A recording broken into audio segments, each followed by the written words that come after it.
भगवते वासुदेवाय। ओम नमो भगवते वासुदेवाय। ओम नमो भगवते वासुदेवाय। ओम नमो भगवते नमः ओम विष्णुपादाय कृष्णप्रेष्ठाय भूतले श्रीमते भक्तिवेदांत स्वामिति नामिने। नमस्ते सरस्वते देवी गौरवाणी प्रचारिणे निर्विशेष शून्यवादी पाश्चात्य देशतारिणे। जय श्री कृष्ण चैतन्य प्रभु नित्यानंद श्री अद्वैता गदाधर शिवासादि गौर भक्तवृंद। हरे कृष्ण कृष्ण कृष्ण हरे हरे, हरे राम राम राम हरे हरे। नारायण नमस्कृत्यं नरं चैव नरोत्तमं देवीं सरस्वतीं व्यासं ततो जयामुदीरये। हरे कृष्ण। ಸ್ವಾಗತ ಶ್ರೀಮದ್ ಭಾಗವತಂ ಸಾಯಂಕಾಲದ ಸತ್ಸಂಗ ಕಾರ್ಯಕ್ರಮಕ್ಕೆ ಎಲ್ಲರಿಗೂ ಸ್ವಾಗತ. ಶ್ರೀಮದ್ ಭಾಗವತಂ ಸ್ಕಂದ 1 ಅಧ್ಯಾಯ 2 ಶ್ಲೋಕ 24ನೇ ಶ್ಲೋಕ.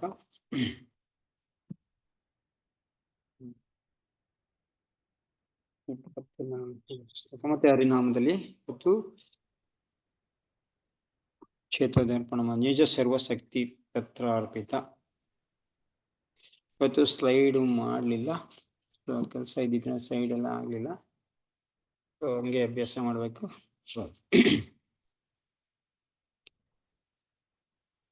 ಚೇತೋಧರ್ಪಣಮಾರ್ಜನಂ ಭವಮಹಾರವಾಗ್ನಿರ್ವಾಪಣಂ ಶ್ರೇಯಂ ಕೈರವಚಂದ್ರಿಕಾ ವಿತರಣಂ ವಿದ್ಯಾವದು ಜೀವನಂ ಆನಂದಾಂಬುಧಿವರ್ಧನಂ ಪ್ರತಿಪದಾಂ ಪೂರ್ಣಾಮೃತಸ್ವಾದನಂ ಸರ್ವಾತ್ಮ ಸ್ನಪನ್ನಂ ಪರಮಿಜಯತೆ ಶ್ರೀಕೃಷ್ಣ ಸಂಕೀರ್ತನಂ. ನಾಮ್ನಾಮಕಾರಿ ಬಹುಧಾ ನಿಜ ಸರ್ವಶಕ್ತೀಶ ತತ್ರಾರ್ಪಿತಾ ನಿಯಮಿತಾ ಸ್ಮರಣೇನ ಕಾಲಃ ಏತಾದೃಶೀ ತವ ಕೃಪಾ ಭಗವಾನ್ ಮಾಮಪಿ ದುರ್ದೈವಂ ಈದೃಶಂ ಯಜಾನಿ ನಾನುರಾಗಃ. ನಾಮ್ನಾಂ ಅಕಾರಿ ಬಹುಧ ಆಯ್ತಲ್ಲ. ನಾಮ್ನಾಂ ಅಕಾರಿ ಬಹುಧ, ಭಗವಂತ ತನ್ನ ಬಹುನಾಮಗಳಲ್ಲಿ ವಿಸ್ತಾರಗೊಂಡಿದ್ದಾನೆ. ಅನೇಕ ನಾಮಗಳಲ್ಲಿ ಅವನು ವಿಸ್ತಾರಗೊಂಡಿದ್ದಾನೆ. ಬಹುಧ ನಾಮ್ನಾಂ ಅಕಾರಿ ಬಹುಧ ವಿಸ್ತಾರಗೊಂಡಿದ್ದಾನೆ. ಸೊ ಇವಾಗ ನಾಮ್ನಾಂ ಅಕಾರಿ ಬಹುಧ ನಿಜ ಸರ್ವಶಕ್ತಿ, ನಿಜ ಸರ್ವಶಕ್ತಿ ತತ್ರಾರ್ಪಿತ, ಇದನ್ನು ಸೇರಿಸ್ಕೊಬೇಕು.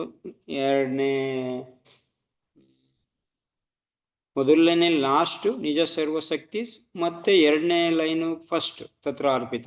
ಇದು ಒಂದು ವಾಕ್ಯ, ನಿಜ ಸರ್ವಶಕ್ತಿ ತತ್ರಾರ್ಪಿತ. ಓಕೆ, ಇಷ್ಟು ಇದು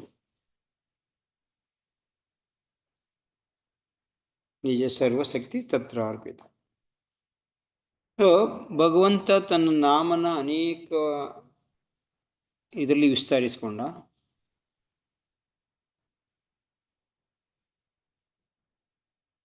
ನಾಮ್ನಾಂ ಅಕಾರಿ ಬಹುಧ, ಭಗವಂತ ತನ್ನ ನಾಮನ ಅಕಾರಿ ಬೇರೆ ಬೇರೆ ವಿಧದಲ್ಲಿ ಅವನ ಹೆಸರುಗಳು ಅವನ ಗುಣಕ್ಕೆ ತಕ್ಕನಾಗಿ ಅವನ ರೂಪಕ್ಕೆ ತಕ್ಕನಾಗಿ ಬೇರೆ ಬೇರೆ ವಿಧದಲ್ಲಿ ನಮಗೆ ಯಾಕೆ ಮಾಡ್ಕೊಂಡ ನಿನ್ನೆ ಚರ್ಚೆ ಮಾಡಿದ್ವಿ.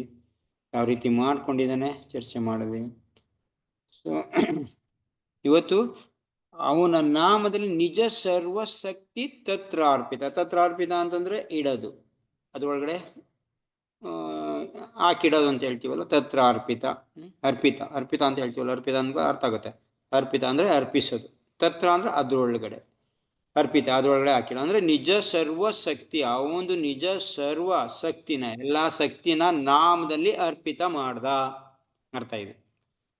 ನಿಜ ಒಂದು ನಿಜ ಶಕ್ತಿನ, ಅವನಲ್ಲಿರೋಂಥ ಶಕ್ತಿನ ತನ್ನ ನಾಮ ಹಿಂದೆಗಡೆ ಹೇಳಿದ ಬಹುಧಾ ಬೇರೆ ಬೇರೆ ವಿಧದಲ್ಲಿ ನಾಮ ಐತಲ್ಲ, ಅದ್ರೊಳಗಡೆ ಅವನೇನ್ ಮಾಡ್ದ, ಅರ್ಪಿತ ಮಾಡಿ ಇಟ್ಟಿದ್ದಾನೆ. ಆ ಒಂದು ಶಕ್ತಿಗಳನ್ನ, ನಿಜ ಸರ್ವ ಎಲ್ಲಾ ಶಕ್ತಿಗಳನ್ನ, ಸರ್ವಶಕ್ತಿ, ಸರ್ವ ಅಂದ್ರೆ ಎಲ್ಲಾ ಶಕ್ತಿನ, ಅವನ ಶಕ್ತಿನ, ನಿಜ ಅಂದ್ರೆ ಆ ಒಂದು ಶಕ್ತಿನ ಅರ್ಪಿತ ಅವನ ನಾಮದಲ್ಲಿ ಅರ್ಪಿತ ಮಾಡಿದ್ದಾನೆ, ಇದರ ಅರ್ಥ. ನಿಜ ಸರ್ವಶಕ್ತಿ ತತ್ರ ಅರ್ಪಿತ. ಭಗವಂತನ ಅನೇಕ ನಾಮ, ಅದರಲ್ಲಿ ತನ್ನ ಎಲ್ಲಾ ಶಕ್ತಿಯನ್ನು ನಾಮದಲ್ಲಿ ಅರ್ಪಿತ ಮಾಡಿಟ್ಟಿದ್ದಾನೆ ಅಂತ ಅರ್ಥ ಇದು. ಸೊ ಈ ಪ್ರಶ್ನೆ ಬರುತ್ತೆ, ಅವನ ನಾಮದಲ್ಲಿ ಯಾವ ಶಕ್ತಿನ ತುಂಬಿದ್ದಾನೆ, ಏನ್ ಶಕ್ತಿ ತುಂಬಿದ್ದಾನೆ ಅಂತ ಬರುತ್ತೆ. ಅವನ ನಾಮದಲ್ಲಿ ಯಾವ ತರ ಶಕ್ತಿನ ತುಂಬಿದ್ದಾನೆ. ಶಕ್ತಿ ತುಂಬದ ಏನ್ ಶಕ್ತಿ, ನಾಮ ಗೊತ್ತಾಯ್ತು, ಏನೇನ್ ನಾಮ ಇದೆ ಒಂದು ಭಗವಂತಂದು ಸರ್ವ ಬೇರೆ ಬೇರೆ ತರ ನಾಮಗಳಿದೆ. ಅವನ ಕಾರ್ಯಕ್ಕೆ ತಕ್ಕನಾಗಿ, ಲೀಲೆಗೆ ತಕ್ಕನಾಗಿ, ಗುಣಕ್ಕೆ ತಕ್ಕನಾಗಿ ಆ ನಾಮಗಳಲ್ಲಿ ಯಾವ ತರ ಶಕ್ತಿನ ಹಿಡಿಗಿಟ್ಟಿದ್ದಾನೆ ಅನ್ನೋದ್ರೆ, ಈ ತರ ಪ್ರಶ್ನೆ ಬಂದ್ರೆ, ಸೊ ಭಗವಂತ ತನ್ನ ಈಗ ನೋಡಿ, ಆ ನಾಮದ ಸ್ವರೂಪ, ಭಗವಂತನು ತನ್ನ ನಾಮದಲ್ಲಿ ಆ ನಾಮದ ಸ್ವರೂಪ ಶಕ್ತಿನ ನಾಮದಲ್ಲಿ ಇಟ್ಟ. ಸಪೋಸ್ ಇವಾಗ ಮಧುಸೂದನ ಅಂತ ಕರಿತೀವಿ. ಮಧು ದೈತ್ಯನ ಕೊಂದವನಿಗೆ ಮಧುಸೂದನ, ಮಧು ಅನ್ನೋ ದೈತ್ಯನ ಕೊಂದವನಿಗೆ ಮಧುಸೂದನ ಅಂತ ಕರಿತಾ ಇದ್ದೀವಿ. ಈ ಮಧುಸೂದನನ್ನ ಕೊಂದಂತ ಶಕ್ತಿನ ಆ ಮಧುಸೂದನ ಇದರಲ್ಲಿ ನಾಮದಲ್ಲಿ ಇಟ್ಟ. ಸಪೋಸ್ ಈ ಯಾವ ತರ ಶಕ್ತಿ ಅಂತಂದ್ರೆ, ಈಗ ಮಧುಸೂದನನ ಕೊಲ್ಲಕ್ಕೆ ಎಷ್ಟು ತರ ಶಕ್ತಿ ಬೇಕೋ, ಯಾವ ತರ ಶಕ್ತಿ ಬೇಕೋ ಅದನ್ನ ಆ ನಾಮ ಜಪ ಮಾಡಿದವನಿಗೆ, ಆ ನಾಮ ಹೇಳ್ದವನಿಗೆ ಆ ಶಕ್ತಿ ಬರುತ್ತೆ ಅಂತ. ಅಂದ್ರೆ ಭಗವಂತನ ಆ ನಾಮದ ಸ್ವರೂಪ ಏನಿದೆಯೋ ಆ ಶಕ್ತಿನ ಅದರೊಳಗಡೆ ಇಟ್ಟ. ಈಗ ಮಧುಸೂದನ, ಸಪೋಸ್ ಮಾಧವ ಅಂತ. ಮಾಧವ ಯಾರು? ಮಾಧವ ಲಕ್ಷ್ಮಿದು ಪ್ರಿಯ, ಲಕ್ಷ್ಮೀ ಪ್ರಿಯ ಮಾಧವ ಕರಿತೀವಿ. ಲಕ್ಷ್ಮಿಗೆ ಪ್ರಿಯನನ್ನ ವ್ಯಕ್ತಿ, ಶಕ್ತಿ. ಲಕ್ಷ್ಮಿಗೆ ಪ್ರಿಯವಾಗಿರೋಂಥ ಶಕ್ತಿನ ಆ ಮಾಧವ ಅನ್ನೋ ಹೆಸರಲ್ಲಿ ಇಟ್ಟ. ಲಕ್ಷ್ಮಿಗೆ ಪ್ರಿಯ ಅಂತಂದ್ರೆ ಅರ್ಥ ಏನು? ಈಗ ಮಾಧವ ಅಂತ ಏನಾರು ಕರೆದ್ರೆ ಲಕ್ಷ್ಮಿಗೆ ಪ್ರಿಯ ಆಗಿರೋಂಥ ವ್ಯಕ್ತಿ ಯಾರು? ಮಾಧವ. ಆ ಶಕ್ತಿನ ಅವನು ಮಾಧವನ ಹೆಸರಲ್ಲಿ ಇಟ್ಟ. ಗೋವರ್ಧನ ಗಿರಿಧಾರಿ, ಗೋವರ್ಧನ ಎತ್ತಕ್ಕೆ ಶಕ್ತಿ ಏನ್ ಬೇಕೋ ಅದನ್ನ ಅವನ ನಾಮದಲ್ಲಿ ಇಟ್ಟ. ಅಂದ್ರೆ ಈಗ ಆ ಗೋವರ್ಧನ ಗಿರಿಧಾರಿ ಅಂತ ನಾವು ಕೊಂಡಾಡಿದ್ರೆ ನಮ್ಗೂ ಗೋವರ್ಧನ ಗಿರಿ ತೂಕದ ಬಾರದಂತ ಇದನ್ನ ಗೋವರ್ಧನ ಗಿರಿನ ಎತ್ತಂತ ಶಕ್ತಿ ನಮ್ಗೆ ಬರುತ್ತೆ ಅಂದ್ರೆ ಅರ್ಥ. ಅದರ ಅರ್ಥ ನಮ್ಗೂ ಭಗವಂತ ಶಕ್ತಿ ಕೊಡ್ತಾನೆ ಅನ್ನೋ ಅರ್ಥದಲ್ಲಿ ಆಯಾ ಕಾರ್ಯಕ್ಕೆ ತಕ್ಕನಾಗಿರೋಂಥ ಶಕ್ತಿನ ಅವನ ನಾಮದಲ್ಲಿ ತುಂಬುದ. ಅರ್ಥ ಆಯ್ತಾ? ಯಾವ ತರ ಶಕ್ತಿ ತುಂಬಿದಾನೆ ಭಗವಂತ? ಆಹಾ ನಾಮದ್ದು ಸ್ವರೂಪ ಶಕ್ತಿ. ಸ್ವರೂಪ ಅಂದ್ರೆ ಅದರದ್ದೇ ಆದಂಥ ಒಂದು ಕಾರ್ಯ ಇರುತ್ತೆ. ಈಗ ಗೋವರ್ಧನ ಗಿರಿ ಇದೆ, ಗೋವರ್ಧನ ಗಿರಿನ ಎತ್ತದವನು. ವೇಣುದಾರಿ, ವೇಣುನ ಚೆನ್ನಾಗಿ ನುಡ್ಸಂತವನು. ವೇಣುದಾರಿ, ವೇಣುನ ಹಿಡ್ಕೊಂಡಿರೋನು. ತರ ಭಗವಂತ ಯಾವುದೇ ನಾಮ, ಒಂದು ತ್ರಿಭಂಗ ಸ್ವರೂಪ ಭಗವಂತನ ಹೇಳ್ತಾರೆ. ತ್ರಿಭಂಗ ರೂಪದಲ್ಲಿ ನಿಂತಿರೋನು ಅವನು. ಆ ಥರ ನಿಂತುಕೊಳ್ಳೋಂಥ ಶಕ್ತಿನ ಆ ನಾಮದಲ್ಲಿ ಇಟ್ಟಿದ್ದಾನೆ. ಆ ತ್ರಿಭಂಗ ಸ್ವರೂಪ ಶಕ್ತಿನ ಜ್ಞಾಪಕ ನೆನ್ಕೊಂಡವ್ರಿಗೆ ಆ ಥರ ಒಂದು ಅವನಿಗೆ ಭಗವಂತನ ಥರ ಸ್ಟೈಲಲ್ಲಿ ನಿಂತ್ಕೊಳ್ಳೋದು ಶಕ್ತಿ ಮತ್ತು ಸ್ಟೈಲಿಶು ಅದೆಲ್ಲ ಬರುತ್ತೆ. ಸೊ ಅಂದರೆ ಭಗವಂತ ಬೇರೆ ಬೇರೆ ಕಾರ್ಯ ಮಾಡ್ತಾ ಇರ್ಬೇಕಾದ್ರೆ ಅವನ ನಾಮದಲ್ಲಿ ಆ ಥರ ಶಕ್ತಿನ ಇಟ್ಟ. ಆ ಶಕ್ತಿ ಅದನ್ನು ಜಪ ಮಾಡಿದವ್ರಿಗೆ ಆ ಥರ ಒಂದು ಶಕ್ತಿಗಳು ಬರುತ್ತೆ. ಅಂದರೆ ಭಗವಂತ ಆಗ್ಬಿಡಲ್ಲ, ಶಕ್ತಿ ಬಂದರೆ ಅವನ ಅದನ್ನ ಇದು ಕಾರ್ಯರೂಪನ ಮಾಡೋಕ್ಕೋಸ್ಕರ ಅವ್ನು ನೆನೆಸ್ಕೊಳ್ಳೋಕ್ಕೋಸ್ಕರ ಆ ಥರ ಶಕ್ತಿ ಬರುತ್ತೆ. ಈ ಥರ ಸ್ವರೂಪ ಶಕ್ತಿನ, ಆ ಒಂದು ವಸ್ತು, ಆ ಒಂದು ವಿಷಯದ್ದು ಸ್ವರೂಪ ಶಕ್ತಿನ ಅದರೊಳಗಡೆ ಇಟ್ಟ ಭಗವಂತ. ಓಕೆ, ಸೊ ನಿಜ ಸರ್ವಶಕ್ತಿ ಇತ್ತು ಅಂತ. ಮತ್ತೆ ಇನ್ನೊಂದು, ಭಗವಂತನಲ್ಲಿ ಶಕ್ತಿಯನ್ನು, ಎಲ್ಲಾ ಶಕ್ತಿಯನ್ನು ತನ್ನ ನಾಮದಲ್ಲಿ ಇಟ್ಟ. ಸೊ ಭಗವಂತ ತನ್ನ ಎಲ್ಲ ಶಕ್ತಿಯನ್ನು ತನ್ನ ನಾಮದಲ್ಲಿ ಇಟ್ಟ. ಇಷ್ಟ ಅರ್ಥ ಮಾಡ್ಕೋಬಹುದು. ಯಾವ ಥರ ಶಕ್ತಿ? ಭಗವಂತನಲ್ಲಿ ಸಾರಾಸಕ್ತಿ ಏನು ಶಕ್ತಿಗಳಿದೆಯೋ ಅದೆಲ್ಲ ತನ್ನ ನಾಮದಲ್ಲಿ ಇಟ್ಟ. ಗೋವಿಂದ, ಈ ಥರ ಗೋಪಾಲ, ಗೋಪಾಲ ಅಂತ ಕರಿತಿದ್ದೀವಿ. ಗೋನ ರಕ್ಷಣೆ ಗೋವನ್ನ ರಕ್ಷಣೆ ಮಾಡೋನು, ಪಾಲನೆ ಮಾಡ್ತಾನು ಗೋಪಾಲ. ಆ ನಾಮ ಜಪದಲ್ಲಿ ಯಾರು ಹಸುನ ಪಾಲನೆ ಮಾಡ್ತಾನೋ ಆವಾಗ ಗೋಪಾಲ ಅಂತ ಹೇಳಿದ್ರೆ ಅವನಿಗೆ ಹಸು ಪಾಲನೆ ಮಾಡೋಂಥ ಶಕ್ತಿ ಬರುತ್ತೆ. ಈ ಥರ ಆ ಸ್ವರೂಪದ ಶಕ್ತಿನ ಅದರಲ್ಲಿ ತುಂಬದ ಅಂತ ಅರ್ಥ. ಸೊ ಇದರಿಂದ ಒಂದು ಅರ್ಥ ಆಗುತ್ತೆ ನಮ್ಗೇನು, ಶಕ್ತಿಯನ್ನು ಅರ್ಪಿಸಿದ್ದೇನೆಂದ್ರೆ ನಾಮದಲ್ಲಿ ಮೊದಲೇ ಶಕ್ತಿ ಇರಲಿಲ್ಲವೆಂದರ್ಥ. ಇನ್ನೊಂದು ವಿಷಯ ಇಲ್ಲಿ ಅರ್ಥ ಮಾಡ್ಕೋಬೇಕು. ಈಗ ಅರ್ಪಿತ ಮಾಡ್ದ ಕೃಷ್ಣ ತನ್ನ ಶಕ್ತಿನ ಅವನ ನಾಮದಲ್ಲಿ ಅರ್ಪಿತ ಮಾಡ್ದ ಅಂತಂದ್ರೆ ಯಾವಾಗಲೂ ಒಂದು ಟೈಮಲ್ಲಿ ಮಾಡಿದ್ದಾನೆ. ಹಂಗಂದ್ರೆ ಅದ್ರ ಹಿಂದೆ ಆ ನಾಮಕ್ಕೆ ಶಕ್ತಿ ಇರ್ಲಿಲ್ವಾ? ಶಕ್ತಿನ ಅರ್ಪಿತ ಮಾಡ್ದ ಅಂತಂದ್ರೆ ಯಾವುದೋ ಒಂದು ಕಾಲದಲ್ಲಿ ಅರ್ಪಿತ ಮಾಡಿದ್ದಾನೆ, ಹಿಂದೆ ಆ ನಾಮದಲ್ಲಿ ಶಕ್ತಿ ಇರ್ಲಿಲ್ವಾ ಅಂತ ಒಂದು ಪ್ರಶ್ನೆ ಬಂದ್ಬಿಡುತ್ತೆ. ಆ ಥರ ಆಗುತ್ತಾ ಇದು? ಅಂದ್ರೆ ಇವನು ಭಗವಂತ ನಾಮದಲ್ಲಿ ಶಕ್ತಿ ತುಂಬಾಕ್ ಮುಂಚೆ ಆ ನಾಮದಲ್ಲಿ ಆ ಶಕ್ತಿ ಇರ್ಲಿಲ್ವಾ? ಅಂತ ಒಬ್ಬ ಪ್ರಶ್ನೆ ಕೇಳ್ಬೋದು. ಯಾಕಂದ್ರೆ ಅರ್ಪಿತ ಮಾಡ್ದ ಅಂತಂದ್ರೆ ಯಾವುದೋ ಒಂದು ಟೈಮಲ್ಲಿ ಮಾಡಿದ್ದಾನೆ. ಆ ಲೀಲೆ ನಡೆದಾಗ ಈಗ ದಾಮೋದರ ಲೀಲೆ ನಡೀತು. ಆ ದಾಮೋದರ ಲೀಲೆ ನಡೆಯಕ್ಕೆ ಮುಂಚೆ ಇದು ಇಟರ್ನಲ್, ಶಾಶ್ವತವಾಗಿ ಎಲ್ಲ ಟೈಮಲ್ಲಿ ಇರುತ್ತೆ. ಆದ್ರೆ ನಮಗೆ ಗೊತ್ತಿರೋ ಪ್ರಕಾರ ಭಗವಂತ ನಾರ್ಮಲ್ ಆಗಿ ಕೃಷ್ಣಾವತಾರ ಬಂದಾಗ ದಾಮೋದರ ಲೀಲೆ ಮಾಡ್ದ ಅಂತ ನಾವು ಅನ್ಕೋತೀವಿ ಅಲ್ವಾ. ಅಂದ್ರೆ ಇದಕ್ಕಿಂತ ಮುಂಚೆ ದಾಮೋದರ ಅನ್ನೋ ಹೆಸರಲ್ಲಿ ಆ ಶಕ್ತಿ, ದಾಮೋದರ ಶಕ್ತಿ ಇರ್ಲಿಲ್ವಾ ಅಂತ ಒಬ್ಬ ಪ್ರಶ್ನೆ ಕೇಳ್ಬೋದು. ಅಂದ್ರೆ ಯಾಕಂದ್ರೆ ಅರ್ಪಿತ ಮಾಡ್ದ ಅಂದ್ರೆ ಯಾವುದೋ ಒಂದು ಕಾಲದಲ್ಲಿ ಅರ್ಪಿತ ಮಾಡ್ದ ಅಂತ ಅರ್ಥ.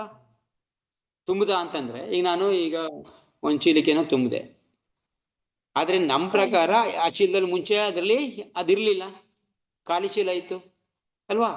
ಸೊ ಹಂಗೆ ಭಗವಂತ ಯಾವ್ದಾರ ಒಂದು ಟೈಮಲ್ಲಿ ಅದು ಇಟ್ನ ಈ ಥರ ಏನಿದ್ರದ್ದು ವಿಷಯ ಅಂತ ಕೇಳಿದಾಗ ಇಲ್ಲ ಆ ಥರ ಅಲ್ಲ. ಭಗವಂತನ ನಾಮಕ್ಕೆ ಶಕ್ತಿ ಎಲ್ಲ ಕಾಲದಲ್ಲೂ ಕೂಡ ಶಕ್ತಿ ಇದ್ದೇ ಇತ್ತು.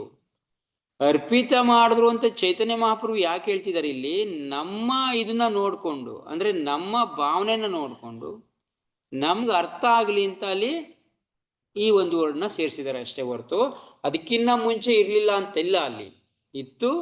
ನಮ್ಮ ಒಂದು ಭಾವನೆ ನೋಡ್ಕೊಂಡು, ನಮ್ಮ ವಿಧದ ಬುದ್ಧಿ ಮಟ್ಟಕ್ಕೆ ನೋಡ್ಕೊಂಡು ಚೈತನ್ಯ ಮಹಾಪ್ರಭು ಆ ಥರ ಹೇಳ್ತಿದ್ದಾರೆ ಅಂತ ಅರ್ಥ. ನೋಡಿ, ಭಗವಂತನ ಎಲ್ಲ ಶಕ್ತಿಗಳು ಮೊದಲೇ ವಿದ್ಯಮಾನವಾಗಿದ್ದವು. ಅದೇ ರೀತಿ ನಾಮದಲ್ಲಿಯೂ ಎಲ್ಲ ಶಕ್ತಿಗಳು ಇದ್ದವು. ಭಗವಂತನಲ್ಲಿ ಶಕ್ತಿ ಇರ್ತವೆ ಇಲ್ವಾ? ಸ್ವಯಂ ಭಗವಂತ ಕೃಷ್ಣನಲ್ಲಿ ಎಲ್ಲ ಶಕ್ತಿ ಎಲ್ಲ ಕಾಲದಲ್ಲೂ ಇರ್ತವೆ. ಇದನ್ನೇನು ಯಾರು ವಿದ್ಯಮಾನ ಮಾಡಲ್ಲ, ಅವನಿಗೆ ತುಂಬಲ್ಲ, ಯಾರು ಆಲ್ರೆಡಿ ಇರ್ತವೆ. ಅದೇ ತರ ನಾಮ ಅಂತಂದ್ರೆ ಕೃಷ್ಣನಿಂದ ಬೇರೆ ಅಲ್ಲ ಏನೋ. ಕಲಿಕಾಲೆ ನಾಮರೂಪಿ ಕೃಷ್ಣ ಅವತಾರ. ಭಗವಂತಂದು ಈ ನಾಮ ರೂಪದಲ್ಲಿ ಕಲಿಕಾಲದಲ್ಲಿ ಕೃಷ್ಣಂದು ಅವತಾರ ಇದೆ ಅಂತರ. ಅಂದ್ರೆ ಅವನಿಗೂ ಕೃಷ್ಣನಿಗೂ ಏನು ನಾಮಕ್ಕೂ ವ್ಯತ್ಯಾಸ ಇಲ್ಲ ಅಂದಮೇಲೆ, ಕೃಷ್ಣನಿಗೂ ಅವನಿಗೂ ವ್ಯತ್ಯಾಸ ಇಲ್ಲ ಅಂತಂದ್ಮೇಲೆ ನಾಮದಲ್ಲೂ ಕೂಡ ಮೊದಲೇ ಶಕ್ತಿ ಇತ್ತು. ಭಗವಂತನಲ್ಲಿ ಹೆಂಗೆ ವಿದ್ಯಮಾನವಾಗಿದ್ವೋ ಅನಾದಿ ಕಾಲದಿಂದ ಶಕ್ತಿಗಳಿದ್ವೋ, ಅದೇ ತರ ಅವನ ನಾಮದಲ್ಲೂ ಕೂಡ ಅನಾದಿ ಕಾಲದಿಂದ ಇದ್ವು. ಯಾಕಿದನ್ನು ಚೈತನ್ಯ ಮಹಾಪ್ರಭು ಹೇಳ್ತಾ ಇದ್ದಾರೆ ಅಂತಂದ್ರೆ, ನಮ್ಗೆಲ್ಲ ತಿಳಿಸೋಕ್ಕೋಸ್ಕರ, ನಮ್ಮ ಒಂದು ಬದ್ಧ ಜೀವನದಲ್ಲಿ ನಾವು ಅವನ್ನ ತಿಳಿಸೋಕ್ಕೋಸ್ಕರ ಭಗವಂತ ತನ್ನ ಶಕ್ತಿನ ಅದಕ್ಕೆ ಅರ್ಪಣೆ ಮಾಡ್ದ ಅಂತ ಹೇಳ್ತಾ ಇದ್ದಾರೆ, ಹೊರತು ಮುಂಚೆನೆ ವಿದ್ಯಮಾನವಾಗಿದ್ದು. ಆದ್ರೆ ಈ ಭೌತಿಕ ಪ್ರಪಂಚದಲ್ಲಿ ನೋಡಿ, ನಾವೇನೇ ಒಂದು ವಸ್ತು ಜಪ ಮಾಡಿದ್ರೆ ಅದರಲ್ಲಿ ಆ ಶಕ್ತಿ ಇರಲ್ಲ. ಈಗ ಭಗವಂತನ ನಾಮ ಜಪ ಮಾಡಿದ ತಕ್ಷಣ, ಕೃಷ್ಣ ಅಂದಿದ ತಕ್ಷಣ ಸರ್ವಶಕ್ತಿ ಅದರಲ್ಲಿ ಇರುತ್ತೆ. ಆ ಸರ್ವಶಕ್ತಿ ಎಲ್ಲ ಭಗವಂತನಲ್ಲಿ ಕೃಷ್ಣ ಅಂದಿದ ತಕ್ಷಣ ಅದರದ್ದು ಕ್ವಾಲಿಟೀಸ್, ಗುಣಗಳು ಏನೇನಿದೆಯೋ ಅದೆಲ್ಲ ನಮ್ಗೆ ಆಗುತ್ತೆ. ಸೊ ಅವನ ನಾಮದಲ್ಲಿ ಶಕ್ತಿ ಇರೋದ್ರಿಂದ ಅವನ ನಾಮ ಹೇಳಿದ ತಕ್ಷಣ ಕೃಷ್ಣ ಬರ್ತಾನೆ ಅಲ್ಲಿಗೆ.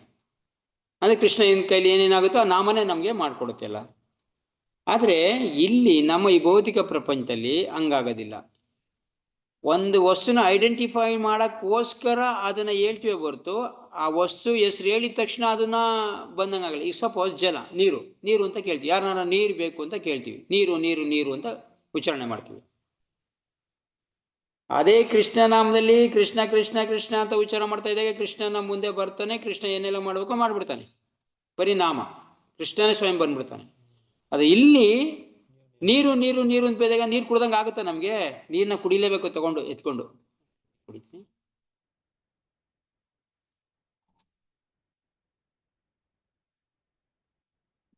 ಇಲ್ಲ, ಆಕ್ಷನಲ್ಲಿ ಆಯ್ತು ನೀರು ಕುಡಿದಿದ್ದು. ಅಕಸ್ಮಾತ್ ಸುಮ್ಮನೆ ಬರೀ ನಾನು ನೀರು ಅಂತ ಹೇಳಿದ್ರೆ ನೀರು ಕುಡ್ದಂಗೆ ಆಗಿತ್ತೆ, ನನಗೆ ಆಯ್ತಿರ್ಲಿಲ್ಲ.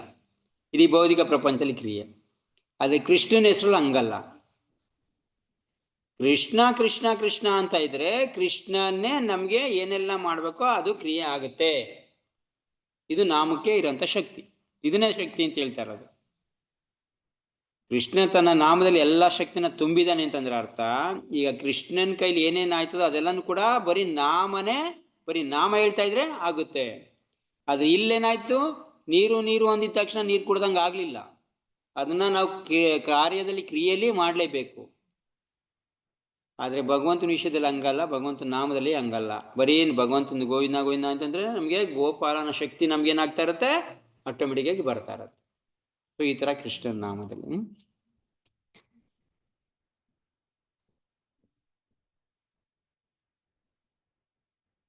ಅದಕ್ಕೆ ಇನ್ನೊಂದು ಉದಾಹರಣೆ, ಈಗ ನಾವು ಮ್ಯಾಂಗೋ ಅಂತ ಹೇಳ್ತೇವೆ, ಮಾವಿನ ಹಣ್ಣು ಅಂತ ಹೇಳ್ತಾ ಇರ್ತೀವಿ. ಆ ಮಾವಿನ ಹಣ್ಣಲ್ಲಿರೋ ರುಚಿ ಆಗಲಿ ನಮಗೆ ಸ್ವಾದ ಆಗಲ್ಲ, ಮಾವಿನ ಹಣ್ಣಿರೋ ಶಕ್ತಿ, ತಿಂದಿದ್ದು ಶಕ್ತಿ ಆಗಲಿ ನಮಗೆ ಬರಲ್ಲ. ಮಾವಿನ ಹಣ್ಣು ರೂಪ ಹೆಂಗಿದೆ ಗೊತ್ತಾಗಲ್ಲ. ಸೊ ಏನೇನೂ ನಮಗೆ ಗೊತ್ತಾಗಲ್ಲ. ಅದನ್ನ ಸ್ವತಃ ಅನುಭವ ಮಾಡಬೇಕು. ಬರೀ ಹೆಸರಿಗೂ ಆ ವಸ್ತುಗೂ ಬೇರೆ ಇದೆ. ಇಲ್ಲಿ ಹೆಸರಿಗೂ ಆ ವಸ್ತುಗೂ ಏನಿದೆ, ಭಿನ್ನ ಬೇರೆ ಬೇರೆ. ಆದರೆ ಭಗವಂತನ ಹೆಸರಿಗೆ ಭಿನ್ನತೆ ಇಲ್ಲ, ಒಂದೇ ನಾಮ. ಕೃಷ್ಣ ನಾಮ ಹೇಳಿದ ತಕ್ಷಣ ರಾಮ ರಾಮ ಉಪಸ್ಥಿತ ಇರ್ತಾನೆ. ಹೆಂಗೆ ರಾಮ ಕರೆದ್ರೆ ಈ ಭಗವಂತ ಇಲ್ಲಿ ಹೆಸರು ಬೇರೆ ಬೇರೆ ಅಲ್ಲ. ಈಗ ಕೃಷ್ಣ ಅಂತ ಹೇಳಿ ಬೇರೆ ಏನ್ ಕರಿತೀರಾ, ಕೃಷ್ಣ ಅಂತಾನೆ ಕರಿಬೇಕು. ಕೃಷ್ಣ ಅಂತ ಕರೆದಿದ ತಕ್ಷಣ ಕೃಷ್ಣನ ಉಪಯೋಗ, ಕೃಷ್ಣ ಬಂದು ಉಪಯೋಗ ಏನಾಗುತ್ತೋ ಅದೆಲ್ಲ ಆಗುತ್ತೆ. ಕೃಷ್ಣ ಖುದ್ದಾಗ ಬರೋದು ಬೇಡ. ಕೃಷ್ಣ ಇಲ್ಲಿ ಏನೋ ಆ ವಸ್ತು ಖುದ್ದಾಗ ಬರಬೇಕು. ಈಗ ನಾವೇನೋ ದಾಮೋದರ ಬಾರ ಅಂತೀವಿ. ದಾಮೋದರ ಇಲ್ಲಿ ಬರಬೇಕು, ನಮ್ಗೆ ಕಾರ್ಯ ಮಾಡ್ಕೊಡ್ಬೇಕು, ಅವಾಗ ಮಾತ್ರ ಅದಾಗದು. ಭಗವಂತನ ಹೆಸರಲ್ಲಿ ಹಂಗಿಲ್ಲ. ಭಗವಂತನ ದಾಮೋದರ ಅಂತಂದ್ರೆ ಭಗವಂತ ಬರ್ಬೇಕಾಗಿಲ್ಲ, ಅವನ್ ಬಂದ್ ಮಾಡ್ಬೇಕಾದ ಕಾರ್ಯ ಎಲ್ಲ ಅವನ ನಾಮನೇ ಮಾಡ್ಬಿಟ್ಟಿರುತ್ತೆ. ಸೊ ಈ ತರ ಅವನ ನಾಮಕ್ಕೂ ಅಲ್ಲ ಅವನಿಗೂ ಭೇದ ಇಲ್ಲ. ಇಲ್ಲಿ ನಮ್ಮಲ್ಲಿ ನಮ್ಮ ನಾಮಕ್ಕೆ ಮತ್ತೆ ನಮ್ಗೆ ಭೇದ ಇದೆ.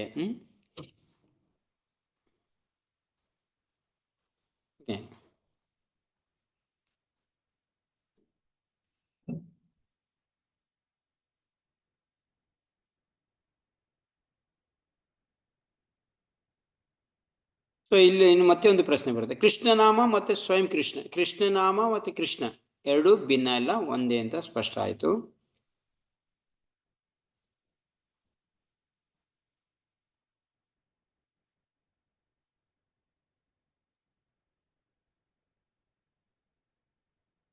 ಭಗವಂತನ ಒಳಗಡೆ ಇರೋಂಥ ಶಕ್ತಿ ಮತ್ತೆ ನಾಮದ ಒಳಗಡೆ ಇರೋಂಥ ಶಕ್ತಿ ಎರಡು ಒಂದೇ ಕೆಲಸ ಮಾಡುತ್ತಾ, ಇಲ್ಲ ಭಗವಂತನ ನಂತರ ಇರೋಂಥ ಶಕ್ತಿ ದೊಡ್ಡದ, ನಾಮದಲ್ಲಿರೋಂಥ ಶಕ್ತಿ ದೊಡ್ಡದ? ಪ್ರಶ್ನೆ ಬರುತ್ತೆ ಇವಾಗ. ಈಗ ನನಗೆ ಭಗವಂತನೇ ಬಂದು ಮಾಡ್ಲಿ ಅಂತ ನಾನು, ಯಾಕೆಂದ್ರೆ ಅವನಲ್ಲಿ ಶಕ್ತಿ ಜಾಸ್ತಿ. ನಾಮದಲ್ಲಿ ಭಗವಂತನಷ್ಟು ಶಕ್ತಿ ಇಲ್ಲ, ನಾಮದ ಶಕ್ತಿ ಬೇಡ ನನಗೆ. ಈಗ ನಾಮದಲ್ಲೂ ಕೂಡ ಭಗವಂತ ಶಕ್ತಿನ ತುಂಬಿದಾನೆ ಅಂತ ಆಯ್ತು, ಅರ್ಪಿತ ಮಾಡಿದ್ದಾನೆ ಅಲ್ವಾ, ಇದು ಸ್ಪಷ್ಟ ಆಯ್ತು. ಸೊ ಇವಾಗ ನಮ್ಗೆ ಒಂದು ಪ್ರಶ್ನೆ ಬರುತ್ತೆ, ಭಗವಂತನಲ್ಲಿರೋಂಥ ಶಕ್ತಿ ಜಾಸ್ತಿನಾ, ಅವನ ನಾಮದ ಒಳಗಡೆ ಇರೋಂಥ ಶಕ್ತಿ ಜಾಸ್ತಿನಾ ಅಂತ ಒಂದು ವಿಷಯ ಬರುತ್ತೆ, ಪ್ರಶ್ನೆ ಬರುತ್ತೆ. ಸೊ ಈಗ ಎರಡು ಸೇಮ್ ಇದೆಯಾ, ಇಲ್ಲ ಓಕೆ ಒಂದು ನಾಮದಲ್ಲಿ ಶಕ್ತಿ ಜಾಸ್ತಿ ಇರಬೇಕು, ಇಲ್ಲಾಂದ್ರೆ ಕೃಷ್ಣನ ಶಕ್ತಿ ಜಾಸ್ತಿ ಇರಬೇಕು, ಒಂದು ವಿಧ. ಇಲ್ಲ ಎರಡರಲ್ಲೂ ಸೇಮ್ ಟು ಸೇಮ್ ಇರಬೇಕು, ನಾಮದಲ್ಲೂ ಅಷ್ಟೇ ಅವನಲ್ಲೂ ಅಷ್ಟೇ ಶಕ್ತಿ ಇರಬೇಕು. ಇಲ್ಲ ನಾಮದಲ್ಲಿ ಜಾಸ್ತಿ ಇರಬೇಕು, ಇಲ್ಲ ಕೃಷ್ಣನಲ್ಲಿ ಕಡಿಮೆ ಇರಬೇಕು. ಕೃಷ್ಣ ನಾಮದಲ್ಲಿ ಜಾಸ್ತಿ ಇದ್ರೆ ಕೃಷ್ಣನಲ್ಲಿ ಕಡಿಮೆ ಇರಬೇಕು, ಇಲ್ಲ ರಾಮನಾಮದಲ್ಲಿ ಜಾಸ್ತಿ ಇದ್ರೆ ರಾಮನಲ್ಲಿ ಕಡಿಮೆ ಇರಬೇಕು. ಈ ತರ ಭಿನ್ನನಾ, ಇಲ್ಲ ಒಂದೇ ತರ ಶಕ್ತಿನಾ? ಇಲ್ಲ ನಾಮದಲ್ಲಿ ಜಾಸ್ತಿನಾ, ಇಲ್ಲ ಭಗವಂತನಲ್ಲಿ ಕಡಿಮೆನಾ?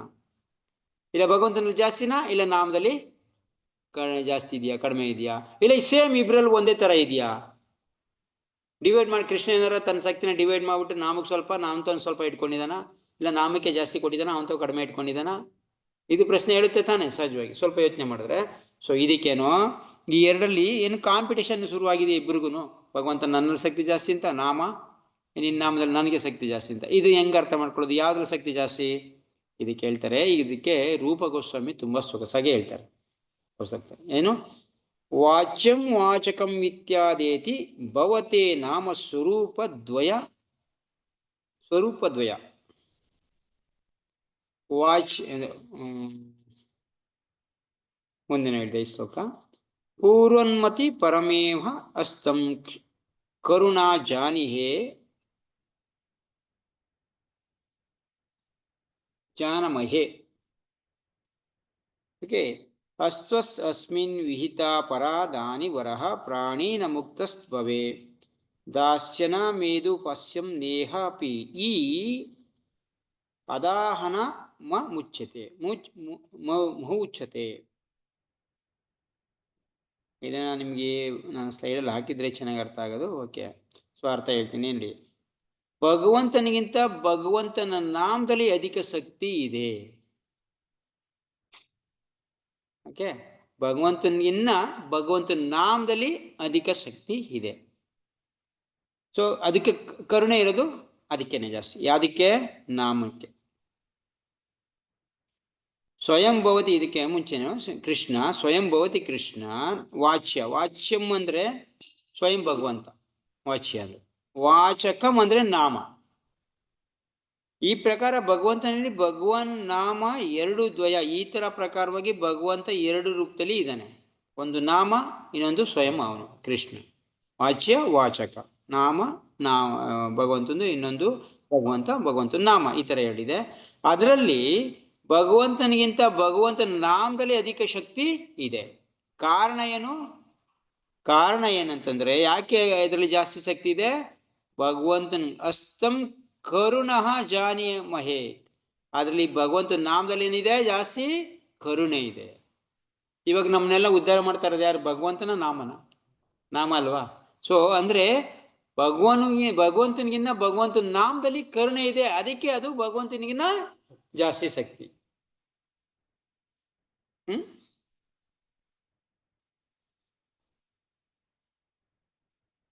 ಇದು ತುಂಬಾ ಸೊಗಸಾಗಿದೆ ಈ ಶ್ಲೋಕ ಆಕ್ಚುಲಿ. ನಾಳೆ ನಿಮ್ಗೆ ಸ್ಲೈಡ್ ಅಲ್ಲಿ ತೋರಿಸ್ತೀನಿ. ಏನು, ಅಕಸ್ಮಾತ್ ಒಂದು ವೇಳೆ ಭಗವಂತನ ಮೇಲೆ ಅಪರಾಧ ಮಾಡಿದ್ರೆ ಏನ್ ಅದನ್ನ ನಿವಾರಣೆ ಮಾಡ್ಕೊಳ್ಳೋದು? ಭಗವಂತನ ಮೇಲೆ ಅಪರಾಧ ಮಾಡಿದ್ರೆ ಅವನ ನಾಮದಿಂದ ಹೋಗಿಸ್ಕೋಬೋದಂತೆ.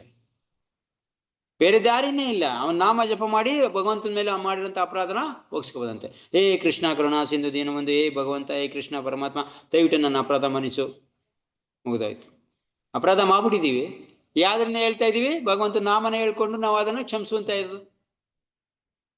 ಸೊ ಭಗವಂತನ ಮೇಲೆ ಅಪರಾಧ ಮಾಡಿದ್ರೆ ಯಾಕೆ ಇದು? ಏನಕ್ಕೆ ಭಗವಂತನ ಭಗವಂತನ ನಾಮದಲ್ಲಿ ಶಕ್ತಿ ಇದೆ ಅಂತಂದ್ರೆ, ನಾವೇನಾರ ಭಗವಂತನಿಗೆ ಅಪರಾಧ ಮಾಡಿದ್ರೆ ಅದನ್ನ ರೆಕ್ಟಿಫೈ ಮಾಡ್ಕೊಳಕ್ಕೆ, ಅದನ್ನ ನಿವಾರಣೆ ಮಾಡ್ಕೊಳಕ್ಕೆ ಭಗವಂತನ ನಾಮ ಹೇಳಿ ನಿವಾರಣೆ ಮಾಡ್ಕೋಬೋದಂತೆ. ಒಂದು ಅಕಸ್ಮಾತ್, ಇನ್ನು ಒಂದು ಅಕಸ್ಮಾತ್ ಭಗವಂತನ ನಾಮಕ್ಕೆ ಅಪರಾಧ ಆದ್ರೆ, ಈಗ ಭಗವಂತ ನಾಮಕ್ಕೆ ನಾವು ಹತ್ತು ಅಪರಾಧ ಹೇಳ್ತಾ ಇದೀವಿ. ಭಗವಂತ ನಾಮ ಜಪ ಮಾಡಿದ್ರೆ 10 ಅಪರಾಧ ಇದೆ. 10 ಅಪರಾಧನ ಅಕಸ್ಮಾತ್ ಮಾಡ್ಬಿಟ್ಟು ಯಾವ್ದೋ ನಾಮ ಅಪರಾಧ ಮಾಡಿದ್ವಿ ಅಂತ ಇಟ್ಕೊಳ್ಳಿ. ಆ ನಾಮ ಅಪರಾಧ ಆಯ್ತು ಅಂತಂದ್ರೆ ಇದನ್ನ ನಿವಾರಣೆ ಮಾಡ್ಕೊಳ್ಳೋದು ಹೆಂಗೆ? ಅದೇ ಹೇಳ್ತಾ ಇದ್ದೇನೆ, ಮತ್ತೆ ಅಧಿಕವಾಗಿ ನಾವು ಭಗವಂತ ನಾಮ ಜಪ ಮಾಡೋದಿದ್ರೆ ಅದು ಕೂಡ ನಿವಾರಣೆ ಆಗತ್ತಂತೆ. ಸೊ ಟೋಟಲಿ ಅರ್ಥ ಏನು? ಭಗವಂತಂದು ನಾಮದಿಂದ ಭಗವಂತ ನಾಮದಿಂದ ನಾವು ಏನ್ ಬೇಕಾರೆ ಮಾಡ್ಕೋಬಹುದು, ಎಂತ ಇದನ್ನು ಕೂಡ ನಾವು ನಿವಾರಣೆ ಮಾಡ್ಕೋಬಹುದು. ಇದು ಭಗವಂತ ನಾಮದ ಶಕ್ತಿ. ಭಗವಂತನ ನಾಮದಲ್ಲಿರೋಂಥ ಶಕ್ತಿ ಭಗವಂತನಿಗಿನ ಅಧಿಕವಾಗಿರೋದು ಅಂತ ಹೇಳ್ತಾರೆ. ಸೊ ಇದನ್ನ ಇವರು ರೂಪ ಗೋಸ್ವಾಮಿ ಭಕ್ತಿರಸಾಮೃತ ಸಿಂಧು ಎಲ್ಲ ಒಂದ್ ಕಡೆ ಇದು ಇದೆ.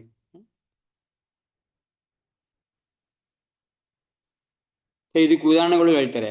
ಒಂದ್ ಕೆಲಸ ಏನೋ, ಇಂದ್ರ ಅಪರಾಧ ಮಾಡ್ದ, ಭಗವಂತನಿಗೆ ಇಂದ್ರ ಇದನ್ನ ಕದ್ಬಿಟ್ಟು ಮಳೆ ಸುರಿಸಿ ಅಪರಾಧ ಮಾಡ್ದ.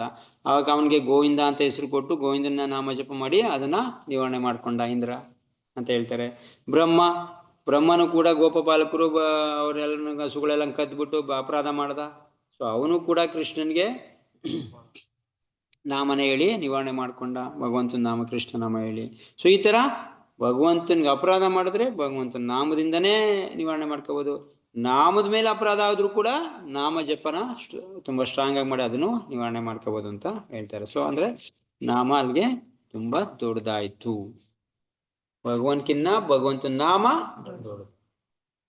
ಒಂದು ಪಕ್ಷ ನೀವು ಭಗವಂತನ ಏನೇ ಮಾಡಿದ್ರು ಪರವಾಗಿಲ್ಲ, ಭಗವಂತನ ನಾಮದಿಂದ ನಾವೆಲ್ಲೂ ನಿವಾರಣೆ ಮಾಡ್ಕೋಬಹುದು. ಇದು ಉಪಾಯ, ಭಗವಂತನೇ ಹೇಳ್ಕೊಟ್ರಂತ ಉಪಾಯ. ಅಲ್ಲಿಗೆ ಸರ್ವಶ್ರೇಷ್ಠ ನಾಮನ್ನಕ್ಕೆ ಯಾವಾಗ ನಾವು ಒತ್ತು ಕೊಡ್ತೀವೋ ಪ್ರತಿ ಒಂದು ನಮ್ಗೆ ಸಿಕ್ತಂಗೆ. ಇದನ್ನ ಮೊದಲಿಂದನೂ ಚರ್ಚೆ ಮಾಡ್ತಾ ಬರ್ತಾ ಇದೀವಿ. ಸೊ ನಾಮದ್ದು ಮಹಿಮೆನ. ಸೊ ಇದು ಭಗವಂತೆ ನಾಮ್ನಾಂ ಅಕಾರಿ ನಿಜ ಸರ್ವಶಕ್ತಿ ತತ್ರ ಅರ್ಪಿತ. ಒಂದು ನಿಜ ಶಕ್ತಿನ ನಾಮದಲ್ಲಿ ತತ್ರ ಅರ್ಪಿತ ಮಾಡಿದ್ದಾನೆ, ತುಂಬಿಟ್ಟಿದ್ದಾನೆ. ಅವನ ಶಕ್ತಿನೆಲ್ಲನೂ ತುಂಬಿಟ್ಟಿದ್ದಾನೆ. ಭಗವಂತನ ಶಕ್ತಿಗೂ ಏನು ವ್ಯತ್ಯಾಸ ಇಲ್ಲ. ಭಗವಂತನ ಶಕ್ತಿನೂ ಕೂಡ ಅಷ್ಟೇ ಕೆಲಸ ಮಾಡುತ್ತೆ ನಮಗೆ. ಅಂದ್ರೆ ನಾಮ ಶಕ್ತಿ ಅಲ್ಲ, ನಾಮ ಕೆಲಸ ಮಾಡುತ್ತೆ. ಶಕ್ತಿನ ತುಂಬಿಟ್ಟಿದ್ದಾನೆ, ಶಕ್ತಿ ನಮಗೆ ನಾಮದಿಂದ ಕೆಲಸ ಮಾಡುತ್ತೆ. ಬೆಳಿಗ್ಗೆ ಚರ್ಚೆ ಮಾಡಿದ್ವಿ, ಭಗವಂತನ ಶಕ್ತಿನ ನಂಬ್ಕೊಂಡ್ರೆ ನಮಗೆ ಕಡಿಮೆ ಆಗ್ಬಿಡುತ್ತೆ. ಬೆಳಿಗಿನ ಭಗವದ್ಗೀತೆ ಕ್ಲಾಸಲ್ಲಿ ಏನು ಚರ್ಚೆ ಆಯಿತು? ಭಗವಂತನ ಇಟ್ಕೊಂಡ್ರೆ ಭಗವಂತನಿಂದ ಎಷ್ಟು ಶಕ್ತಿ ಬೇಕಾದ್ರೆ ಪಡ್ಕೋಬೋದು. ಭಗವಂತಂದು ಶಕ್ತಿನ ಇಟ್ಕೊಂಡ್ರೆ ಅಲ್ಲ. ಇಲ್ಲಿ ಇಲ್ಲಿ ಚರ್ಚೆ ಆಗ್ತಾ ಇರೋದು ನಾಮ ಚರ್ಚೆ ನಾಮನ ಹೇಳ್ತಾ ಇದ್ರೆ ಭಗವಂತ ಶಕ್ತಿನ ಎಷ್ಟು ಬೇಕಾದ್ರೆ ಕೊಡ್ತಾ ಇದ್ದ. ನಾಮಕ್ಕೂ ಕೃಷ್ಣನಿಗೂ ಏನು ವ್ಯತ್ಯಾಸ ಇಲ್ಲ. ಅಲ್ಲಿ ಚರ್ಚೆ ಆಗಿದ್ದೇನೋ ಭಗವಂತನ ಶಕ್ತಿ, ಭಗವಂತ ಅಲ್ಲಾಗಿತ್ತು. ಇಲ್ಲಿ ಚರ್ಚೆ ಆಗ್ತಾ ಇರೋದೇನೋ ಭಗವಂತನ ನಾಮ. ಕನ್ಫ್ಯೂಸ್ ಮಾಡ್ಕೋಬೇಡಿ. ಇಲ್ಲಿ ಚರ್ಚೆ ಆಗ್ತಾ ಇರೋದು ಭಗವಂತನ ನಾಮ, ಭಿನ್ನ ಅಲ್ಲ, ಒಂದೇ. ಅಲ್ಲಿ ಬೆಳಿಗ್ಗೆ ಚರ್ಚೆ ಆಗಿದ್ದು ಭಗವಂತನ ಶಕ್ತಿ. ಭಗವಂತನ ಶಕ್ತಿಲಿ ಭಗವಂತ ಸ್ವಯಂ ಇಲ್ಲ. ಭಿನ್ನ ಅಲ್ಲ, ಭಿನ್ನ ಬೇರೆ ಅಂದ್ರೆ ಭಗವಂತನ ಶಕ್ತಿಲಿ ಭಗವಂತ ಸ್ವಯಂ ಇಲ್ಲ. ಭಗವಂತನ ನಾಮದಲ್ಲಿ ಸ್ವಯಂ ಭಗವಂತ ಇದ್ದಾನೆ, ಶಕ್ತಿನೂ ಇದೆ. ನಾಮ ಜಪ ಮಾಡ್ತಾ ಇದ್ರೆ ಶಕ್ತಿ ಎಷ್ಟು ಬೇಕಾದ್ರೆ ನಮ್ಗೆ ಸಪ್ಲೈ ಆಗ್ತಾ ಇರುತ್ತೆ. ಭಗವಂತನ ಶಕ್ತಿ ಕಡಿಮೆ ಆಯ್ತಾ ನಾಮ ಜಪ ಮಾಡಿ. ಬೆಳಿಗ್ಗೆ ಹೇಳಿದ ಕ್ಲಾಸಲ್ಲಿ ಭಗವಂತನ ಶಕ್ತಿ ಕಡಿಮೆ ಆಗ್ತಾ ಇರುತ್ತೆ. ಅದೇ ದುರ್ಯೋಧನ ಶಕ್ತಿ ಕಡಿಮೆ ಆಗ್ತಾ ಇತ್ತು, ಕ್ಷೀಣ ಆಗ್ತಾ ಇತ್ತು. ಅವ್ನು ಕೂತ್ಕೊಂಡು ಜಪ ಮಾಡಿದಿದ್ರೆ ಆಗೋಗೋದು, ಅವನಿಗೂ ಶಕ್ತಿ ಬಂದ್ಬಿಡೋದು. ಅದೇ ಶಕ್ತಿ ಕಡಿಮೆ ಆಗ್ತಾ ಐತೆ, ಅವನ ಭಗವಂತ ಮೇಲೆ ವಿಶ್ವಾಸ ಇಲ್ಲ, ನಾಮದ ಮೇಲೆ ವಿಶ್ವಾಸ ಇಲ್ಲ. ಸೊ ಇಲ್ಲಿ ಅರ್ಥ ಮಾಡ್ಕೊ. ಓಕೆ, ಸೊ ಇದು ಭಗವಂತನ ಶಕ್ತಿನ ಭಗವಂತ ತುಂಬಿಟ್ಟಿದ್ದಾನೆ. ಇದು ಇನ್ನೂ ಸ್ವಲ್ಪ ಇದೆ, ನಿಜ ಸರ್ವಶಕ್ತಿ. ಅದನ್ನು ನಾಳೆ ದಿನ ನೋಡೋಣ ಅಂತ. ಓಕೆ, ಹರೇ ಕೃಷ್ಣ. ಜಯ ಹರಿನಾಮ ಸಂಕೀರ್ತನ ಕೀ ಜಯ, ಶಿಲ ಪ್ರಭುಪಾದ ಕೀ ಜಯ. ಸೊ ಶ್ರೀಮದ್ ಭಾಗವತಂ ಶ್ಲೋಕ ನಂಬರ್ 24.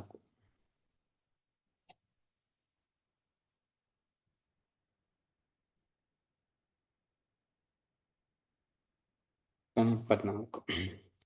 ಪಾರ್ಥವದ್ದಾರುಣಃ ಧೂಮಹಾದಾಂ ತಸ್ಮಾತ್ ಅಗ್ನಿಃ ತ್ರಯೀಮಯಃ ತಮಸಃ ತು ರಜಃ ತಸ್ಮಾತ್ ಸತ್ವಂ ಯದ್ಬ್ರಹ್ಮ ದರ್ಶನಂ.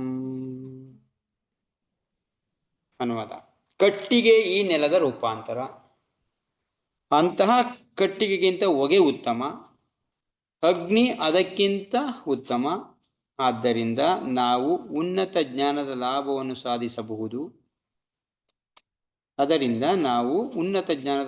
ಸಾಧಿಸಬಹುದು ವೇದೋಕ್ತಂ ಯಜ್ಞಗಳ ಮೂಲಕ. ಹಾಗೆಯೇ ರಜಸ್ಸು ತಮಸ್ಸಿಗಿಂತ ಉತ್ತಮ, ಸತ್ವಗುಣ ಅದಕ್ಕಿಂತ ಉತ್ತಮ. ಏಕೆಂದರೆ ಸತ್ವಗುಣದಿಂದ ಪರತರ ಸತ್ಯವನ್ನು ಸಾಕ್ಷಾತ್ಕರಿಸಿಕೊಳ್ಳಬಹುದು. ಹರೇ ಕೃಷ್ಣ.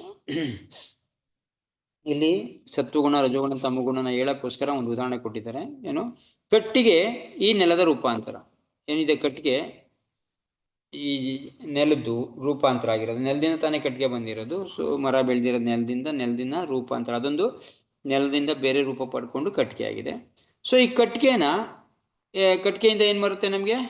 ಕಟ್ಟಿಗೆಗಿಂತ ಜಾಸ್ತಿ ಉತ್ತಮವಾಗಿರೋದು ಹೊಗೆ. ಅಂದರೆ ಕಟ್ಟಿಗೆಯಲ್ಲಿ ಬೆಂಕಿ ಎತ್ಕೊಂಡಾಗ ಬೆಂಕಿ ಇದೆ ಅಂತ ಗೊತ್ತಾಗಕ್ಕೆ ನಮ್ಗೆ ಏನು ಗೊತ್ತಾಗ್ತಾ ಇದೆ? ಅಲ್ಲಿ ಬೆಂಕಿ ಇದೆ ಅಂತ ಹೊಗೆ ಬರ್ತಾ ಇರುತ್ತೆ. ಹೊಗೆ ಇದ್ದಾಗ ಅಲ್ಲಿ ಬೆಂಕಿ ಇದೆ ಅಂತ ಅರ್ಥ. ಸೊ ಅದೇ ಹೊಗೆಯಿಂದ ಸ್ವಲ್ಪ ಉತ್ತಮವಾಗಿರೋಂಥ ಅಗ್ನಿನ ತೆಗಿಬೋದು ನಾವು. ಅದೇ ಹೊಗೆನ ಸ್ವಲ್ಪ ನಾವೇನಾದ್ರು ಊದಿ ಇದು ಮಾಡಿದಾಗ ಅಗ್ನಿ ಎತ್ಕೊಳ್ಳುತ್ತೆ ಕಟ್ಟಿಗೆಗೆ. ಕಟ್ಟಿಗೆ ಹೊಗೆಗಿಂತ ಉತ್ತಮ ಅಲ್ವಾ? ಬರೀ ಹೊಗೆಗಿಂತ ಅಗ್ನಿಯಿಂದ ತಾನೇ ಉತ್ತಮ. ಅಗ್ನಿಯಿಂದ ಏನಾರು ಮಾಡ್ಕೋಬೋದು, ಹೊಗೆಯಿಂದ ಏನು ಮಾಡ್ತೀರಾ? ಏನು ಮಾಡೋಕ್ಕಾಗಲ್ಲ. ಸೊ ಅಗ್ನಿ ಉತ್ತಮ ಹೊಗೆಗಿಂತ. ಅಗ್ನಿಗಿಂತ ಉತ್ತಮ ಯಾವುದು? ಅಗ್ನಿ ಇದ್ದಾಗ ನಾವು ಕಟ್ಟಿಗೆಗಿನ್ನ ಹೊಗೆ ಉತ್ತಮ. ಓಕೆ, ಹೊಗೆಗಿನ್ನ ಅಗ್ನಿ ಉತ್ತಮ. ಅಗ್ನಿಯಿಂದ ನಾವು ನಮಗೆ ಆಗಂತ ಪ್ರಯೋಜನ ಮಾಡ್ಕೋಬೋದು. ಏನು ಮಾಡ್ಬೋದು? ಇಲ್ಲಿ ಕೊಟ್ಟಿದ್ದಾರೆ, ವೇದಗಳ ಯಜ್ಞಗಳನ್ನ ಆಚರಣೆ ಮಾಡೋಕ್ಕೋಸ್ಕರ ಬೆಂಕಿ ಹಚ್ಚಿಬಿಟ್ಟು ಯಜ್ಞಗಳನ್ನ ಮಾಡ್ಕೋಬೋದು, ಅಡುಗೆನೂ ಮಾಡ್ಕೋಬೋದು. ಓಕೆ, ಸೊ ಇದು ಬೆಂಕಿ ಉತ್ತಮ ಆಗಿರೋದು ಹೊಗೆಗಿಂತ. ಉನ್ನತ ಜ್ಞಾನನ ಪಡ್ಕೋಬೋದು. ಯಾವ ಹೊಗೆಯಿಂದ ಏನು ಮಾಡ್ಕೋಬೋದು? ಅದರಿಂದ ನಾವು ಉನ್ನತ ಜ್ಞಾನದ ಲಾಭವನ್ನು ಪಡೆಯೋದು. ಉನ್ನತ ಜ್ಞಾನ ಇದು ವೇದೋಕ್ತಗಳನ್ನ ಹೇಳಿ ಯಜ್ಞದ ಮೂಲಕ ವೇದಗಳನ್ನ ಜಪ ಮಾಡ್ತಾ ಇದ್ರೆ ನಾವು ಉನ್ನತ ಲಾಭ ಸಿಗುತ್ತೆ ನಮಗೆ. ಹಾಗೆಯೇ ಉದಾಹರಣೆ ಏನಿಲ್ಲಿ ಉದಾಹರಣೆ ಆಯಿತು. ಇದು ಏನು? ರಜಸ್ಸು ತಮಸ್ಸಿಗಿಂತ ಉತ್ತಮ. ತಮ ಗುಣಕ್ಕಿಂತ ಉತ್ತಮವಾಗಿರೋದು ಯಾವುದು? ರಜೋಗುಣ. ಯಾಕೆಂದ್ರೆ ತಮೋ ಗುಣದಲ್ಲಿ ತುಂಬಾ ಪ್ರಮಾದ ಇರುತ್ತೆ, ಮತ್ತೆ ಆಲಸ್ಯ ಇರುತ್ತೆ, ನಿದ್ರೆ ಇರುತ್ತೆ. ಅದು ಯಾವಾಗಾರ ನಿದ್ರೆ ಮಾಡ್ತಾ ಇದ್ರೆ ಕೆಲಸ ಮಾಡೋಕ್ಕಾಗತ್ತಾ ನಮಗೆ? ಸೊ ಆಲ್ಮೋಸ್ಟ್ ಡೆಡ್ ಆದಂಗೆ, ಸತ್ತಂಗೆನೆ ಅಲ್ವಾ? ಸೊ ಅದಕ್ಕಿನ್ನ ಸ್ವಲ್ಪ ಎಚ್ಚರ ಆಗಿರೋದಂದ್ರೆ ರಜೋಗುಣದಲ್ಲಿ ಕೆಲಸ ಮಾಡೋದು ಉತ್ತಮ. ಅಟ್ಲೀಸ್ಟ್ ಇಲ್ಲಿ ಕೆಲಸನಾರ ಆಗುತ್ತೆ, ರಜೋಗುಣದಲ್ಲೋ ಏನೋ ಒಂದು ಕೆಲಸ ಆಗುತ್ತೆ, ತಮ್ಮ ಗುಣದಲ್ಲಿದ್ರೆ ಅದು ಆಗೋದಿಲ್ಲ ಅಂತ. ರಜೋಗುಣ ಉತ್ತಮ. ರಜೋಗುಣಕ್ಕಿನ್ನ ಸತ್ವಗುಣ ಉತ್ತಮ. ಅದೇ ಕೆಲಸನ ಸ್ವಲ್ಪ ನಾವು ರಜೋಗುಣದ ಬಿಟ್ಟು ಸತ್ವಗುಣದಲ್ಲಿ ಮಾಡಿದ್ರೆ ಇನ್ನೂ ಕೆಲಸ ಉತ್ತಮ ಆಗುತ್ತೆ. ರಜೋಗುಣದಲ್ಲಿ ಮಾಡಿದ್ದಂಥ ಕೆಲಸ ಶಾಶ್ವತವಾಗಿ ಇರಲ್ಲ. ಸೊ ಅದು ಸ್ವಲ್ಪ ಕಡಿಮೆನೇ ಇರುತ್ತೆ, ಅಂದರೆ ಅದು ನಾಶ ಆಗಂಥದ್ದೇ ಇರುತ್ತೆ.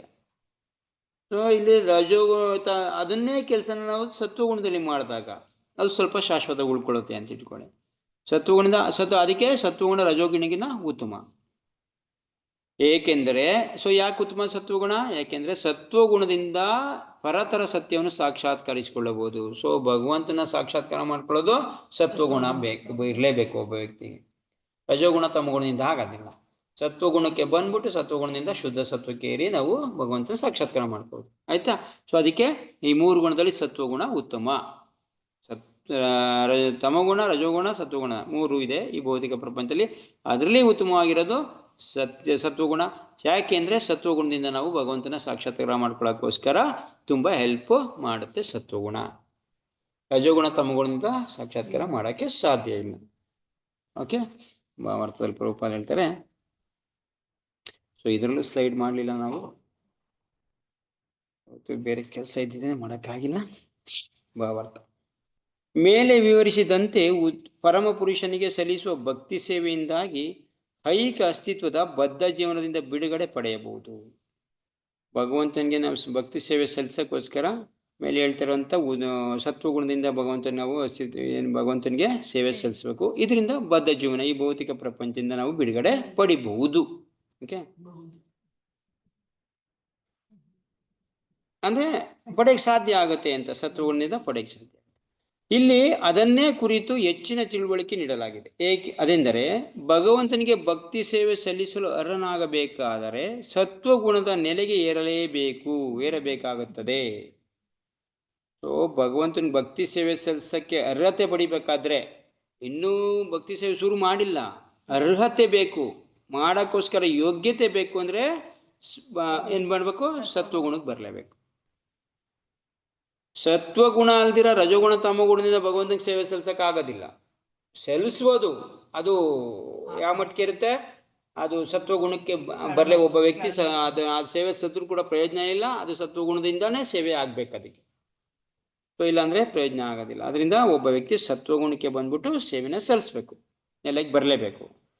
ಉನ್ನತಿಯ ಪಥದಲ್ಲಿ ಅಡ್ಡಿ ಆತಂಕಗಳಿದ್ದರೂ ಸದ್ಗುರುವಿನ ತಜ್ಞ ಮಾರ್ಗದರ್ಶನದಿಂದ ತಮಸ್ಸಿನ ನೆಲೆಯಿಂದ ಕೂಡಿ ಸತ್ವದ ನೆಲೆಗೆ ಹಂತ ಹಂತವಾಗಿ ಏರಬಹುದು.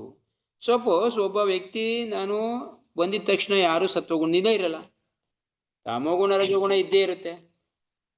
ತಮೋಗುಣ ರಜೋಗುಣ ಇದ್ರೂ ಕೂಡ ಶುದ್ಧ ಭಕ್ತನ ಸಹಾಯ, ಸದ್ಗುರುವಿನ ಗುರುವಿನ ಸಹಾಯದಿಂದ ಒಬ್ಬ ವ್ಯಕ್ತಿ ತಮೋಗುಣ ರಜೋಗುಣದಲ್ಲಿ ಇದ್ದಂತ ಇದನ್ನ ಅವನು ಸತ್ವಗುಣಕ್ಕೆ ಏರಿಸ್ಬೋದು. ತಕ್ಕ ಮಾರ್ಗದರ್ಶನದಿಂದ, ಸದ್ಗುರುವಿನ ಮಾರ್ಗದರ್ಶನದಿಂದ. ಸದ್ಗುರುವಿನ ಹೇಳ್ದಂಗೆ ಅನುಸರಿಸ್ಕೊಂಡು ನಾವೇನಾರ ಸೇವೆ ಮಾಡಿದ್ದೇ ಆದ್ರೆ ಒಬ್ಬ ರಜಗುಣ ಮತ್ತು ತಮಗುಣದಿಂದ ಇದ್ದವನು ಕೂಡ ಸತ್ವಗುಣಕ್ಕೆ ಬರ್ಬೋದು. ಓಕೆ, ಹಂತವಾಗಿ ಅದನ್ನು ಒಂದೇ ಸಲ ಹಂತವಾಗಿ ಬರ್ಬೋದು. ಆದ್ದರಿಂದ ವಿಧೇಯನಾದ ವಿದ್ಯಾರ್ಥಿಯು ಉನ್ನತಿಯ ಮುನ್ನಡೆಗಾಗಿ ತಜ್ಞನಾದ ಸದ್ಗುರುವನ್ನು ಸಂಪರ್ಕಿಸಬೇಕು. ತಮಸ್ಸು, ರಜಸ್ಸು, ಸತ್ವ ಈ ಯಾವುದೇ ಜೀವನ ಸ್ತರದಿಂದಲೂ ಶಿಷ್ಯನಿಗೆ ಮಾರ್ಗದರ್ಶನ ನೀಡಲು ಗುರು ಪರಂಪರೆಯಲ್ಲಿ ಬಂದ ತಜ್ಞ ಸದ್ಗುರು ಅರ್ಹನಾಗಿರುತ್ತಾನೆ. ಒಬ್ಬ ವ್ಯಕ್ತಿ ತಮೋಗುಣ ರಜೋಗುಣದಿಂದ ಇರೋಂಥ ವ್ಯಕ್ತಿ ಸದ್ಗುರುವಿನ ಸಹಾಯದಿಂದ ಸತ್ವಗುಣಕ್ಕೆ ನೆಲೆಗೆ ಬರಲೇಬೇಕು ಅಂತಂದ್ರೆ ಗುರು ಮಾರ್ಗದರ್ಶನದಲ್ಲಿ, ಗುರು ಶಿಷ್ಯ ಪರಂಪರೆಯಿಂದ ಬಂದಂತ ಗುರುವಿನ ಮಾರ್ಗದರ್ಶನದಲ್ಲಿ ಇದನ್ನು ಕಲ್ತ್ರೆ ಆ ವ್ಯಕ್ತಿನೂ ಕೂಡ ನೋಡಿ. ಈ ಭೌತಿಕ ಪ್ರಪಂಚದಲ್ಲಿ ಈ 3 ಗುಣದಲ್ಲಿ ತುಂಬಾ ಜಾಸ್ತಿ ಇರೋದು ರಜೋಗುಣದಲ್ಲಿ. 99% ಜನ ರಜೋಗುಣದಲ್ಲಿದ್ದಾರೆ. ತಮೋಗುಣ ಮಿಕ್ಸ್ ಆಗಿದೆ ಅಂತ ಇಟ್ಕೊಳ್ಳಿ, ತಮೋಗುಣ ಮತ್ತೆ ರಜೋಗುಣದಲ್ಲೇ ಇದ್ದಾರೆ. ಸತ್ವಗುಣದಲ್ಲಿ ಏನೋ 1% ಜನ ಇರ್ಬೋದು ಅಷ್ಟೇ. ಸೊ ಈ 1% ಜನಕ್ಕೆ ಬರೋಕ್ಕೋಸ್ಕರ ಈ ರಜೋಗುಣ ತಮಗುಣನ ಮೀರಬೇಕು. ಈ ಗುಣಗಳನ್ನ ಮೀರೋದು ತುಂಬಾ ಕಷ್ಟ ಕೆಲಸ. ಅವರಾಗಿದ್ದ ಅವ್ರು ಪ್ರಯತ್ನ ಮಾಡ್ತೀನಿ ಅಂತಂದ್ರೆ ಗುಣಗಳು ಮೀರೋದು ತುಂಬಾ ಕಷ್ಟದ ಕೆಲಸ, ಆಲ್ಮೋಸ್ಟ್ ಆಗಲ್ಲ. ಆದ್ರೂ ಕೂಡ ಅಕಸ್ಮಾತ್ ಮೀರ್ಬೇಕಂದ್ರೆ ನಾವು ಭಗವಂತನ ಭಕ್ತಿ ಸೇವೆಗೆ ಮಾತ್ರ ಬಂದ್ರೆ ಮಾತ್ರ ಇದನ್ನ ಮೀರಿ ದಾಟ್ಬೋದು. ಇಲ್ಲಾಂದ್ರೆ ತುಂಬಾ ಕಷ್ಟವಾಗಿರೋಂಥ ಕೆಲಸ ಗುಣಗಳನ್ನ ಮೀರೋದು. ಯಾಕೆಂದ್ರೆ ಗುಣ ಅಂದ್ರೇನೆ ನಮ್ಮ ಇದಕ್ಕೆ ಅಸ್ತಿತ್ವಕ್ಕೆ ಅಂಟ್ಕೊಂಡಿದ್ದಾವೆ ಅಂತ ಅರ್ಥ. ಗುಣ ಅದು ನಮ್ಮ ಒಂದು ಹಕ್ಕು, ಅದು ಒಂಥರ ಆ ಗುಣದಲ್ಲಿರೋದೇ ನಮ್ದು ಹಕ್ಕು, ಆ ಥರ ಇದು. ಈ ಗುಣಗಳು ನಮ್ಮ ಈಗಿನ ಇದರಿಂದ ಬಂದವಲ್ಲ, ಇವು ಜನ್ಮದಿಂದ ಬಂದವು, ನಮ್ಮ ಕರ್ಮಾನುಸಾರವಾಗಿ ಬಂದಿರೋವು. ಇದನ್ನ ಚೇಂಜ್ ಮಾಡೋದು ತುಂಬ ಕಷ್ಟ. ಆದರೂ ಕೂಡ ಚೇಂಜ್ ಮಾಡ್ಬೋದು. ಯಾವುದರಿಂದ? ಭಗವಂತನಿಗೆ ಶರಣಾಗೋದ್ರಿಂದ. ಚತುರ್ವಿಧ ಭಜಂತೆ ಮಾಂ ಗುಣ ಅದೆಲ್ಲ ಇನ್ನು ಇನ್ನೊಂದು ಶ್ಲೋಕ ಹೇಳ್ತಾನೆ ಕೃಷ್ಣ. ಸೊ ಈ ಗುಣನ ಮೀರೋದು ತುಂಬ ಕಷ್ಟ. ಯಾರು ನನಗೆ ಶರಣಾಗ್ತಾರೋ ಅವರು ಪಾರಾಗ್ಬೋದು, ಸುಲಭವಾಗಿ ಪಾರಾಗ್ಬೋದು ಈ ಗುಣದಿಂದ. ಅದನ್ನೇ ಭಗವಂತನ ಶರಣಾದಿಂದ, ಭಗವಂತನ ಶರಣಾದ್ರಿಂದ ಅದನ್ನೇ ಹರಿನಾಮನೇ ಶುರು. ಶರಣಾಗೋದ ಅಂತಂದ್ರೆ ಹರಿನಾಮನೇ ಮೊದಲು ಬರೋದು. ಸೊ ಶರಣಾಗ ಪ್ರಕ್ರಿಯೆಯಿಂದ ನಾವು ಭಗವಂತ ಶರಣಾಗದಿಂದ ಗುಣನ ಮೀರ್ಬಹುದು, ಬರ್ಬೋದು. ಉನ್ನತ ಇದಕ್ಕೇನು? ಸತ್ವಗುಣಕ್ಕೇನು? ಸತ್ವಕ್ಕೇನೆ ಏರಿ ಭಗವಂತನ ಪಡಿಬೋದು, ಅಲ್ಲಿಂದನೇ ಪಡಿಬೇಕು. ಸತ್ವಗುಣ ನಮ್ಗೆ ಹೆಲ್ಪ್ ಮಾಡುತ್ತೆ ಅಷ್ಟೇ ಭಕ್ತಿ ಮಾಡಕ್ಕೆ. ಯಾವಾಗ ಸತ್ವಗುಣದಲ್ಲಿ ಇದ್ಕೊಂಡು ನಾವು ಭಕ್ತಿ ಸೇವೆ ಮಾಡ್ತೀವೋ ಅವಾಗ ಎಲ್ಲಿಗೆ ಏರ್ತೀವಿ? ಶುದ್ಧ ಸತ್ವಕ್ಕೆ ಏರ್ತೀವಿ. ಶುದ್ಧ ಸತ್ವದಲ್ಲಿ ನೆಲೆ ನಿಂತು ಭಗವಂತ ಸೇವೆ ಮಾಡಿದಾಗ ಮಾತ್ರ ನಾವು ಪೂರ್ಣ ಪ್ರಮಾಣದಲ್ಲಿ ಭಗವಂತನ ಪಡೆಯಕ್ಕಾಗದು. ಓಕೆ, ಆ ಗುರು ಪರಂಪರೆಯಿಂದ ಬಂದಂತ ವ್ಯಕ್ತಿಗೆ ನಾವು ಶರಣಾಗಬೇಕು. ಅವರು ನಮಗೆ ಮಾರ್ಗದರ್ಶನ ಮಾಡ್ತಾರೆ. ಅದರಿಂದ ನಾವು ಸತ್ವಗುಣನ ಮೀರ್ಬೋದು. ದೇವೋತ್ತಮ ಪರಮಪುರುಷನ ಯಾವುದೇ ಗುಣ ಅಥವಾ ರೂಪವನ್ನು ಪೂಜಿಸಿದರೂ ಸಮಾನವಾದ ಪ್ರಯೋಜನ ಲಭಿಸುವುದೆಂದು ಭಾವಿಸುವುದು ತಪ್ಪು.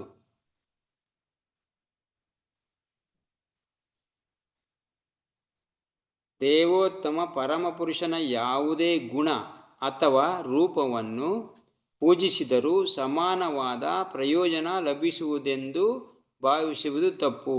ವಿಷ್ಣುವನ್ನು ಬಿಟ್ಟು ಎಲ್ಲ ವಿಭಿನ್ನಾಂಶಗಳು ಐಕ ಶಕ್ತಿ ಅಧೀನಕ್ಕೊಳಪಟ್ಟೇ ತೋರುತ್ತವೆ. ಆದ್ದರಿಂದ ಐಕ ಶಕ್ತಿಯ ರೂಪಗಳು ಸತ್ವದ ವೇದಿಕೆಯನ್ನೇರಲು ಯಾರಿಗೂ ಸಹಾಯ ಮಾಡಲಾರವು. ಆದ್ದರಿಂದ ಐಕ ಶಕ್ತಿಯ ರೂಪಗಳು ಸತ್ವದ ವೇದಿಕೆಯನ್ನೇರಲು ಯಾರಿಗೂ ಸಹಾಯ ಮಾಡಲಾರವು. ಸತ್ವ ಒಂದೇ ಐಕ ಬಂಧನದಿಂದ ಮನುಷ್ಯನನ್ನು ಬಿಡುಗಡೆ ಮಾಡಬಲ್ಲದು.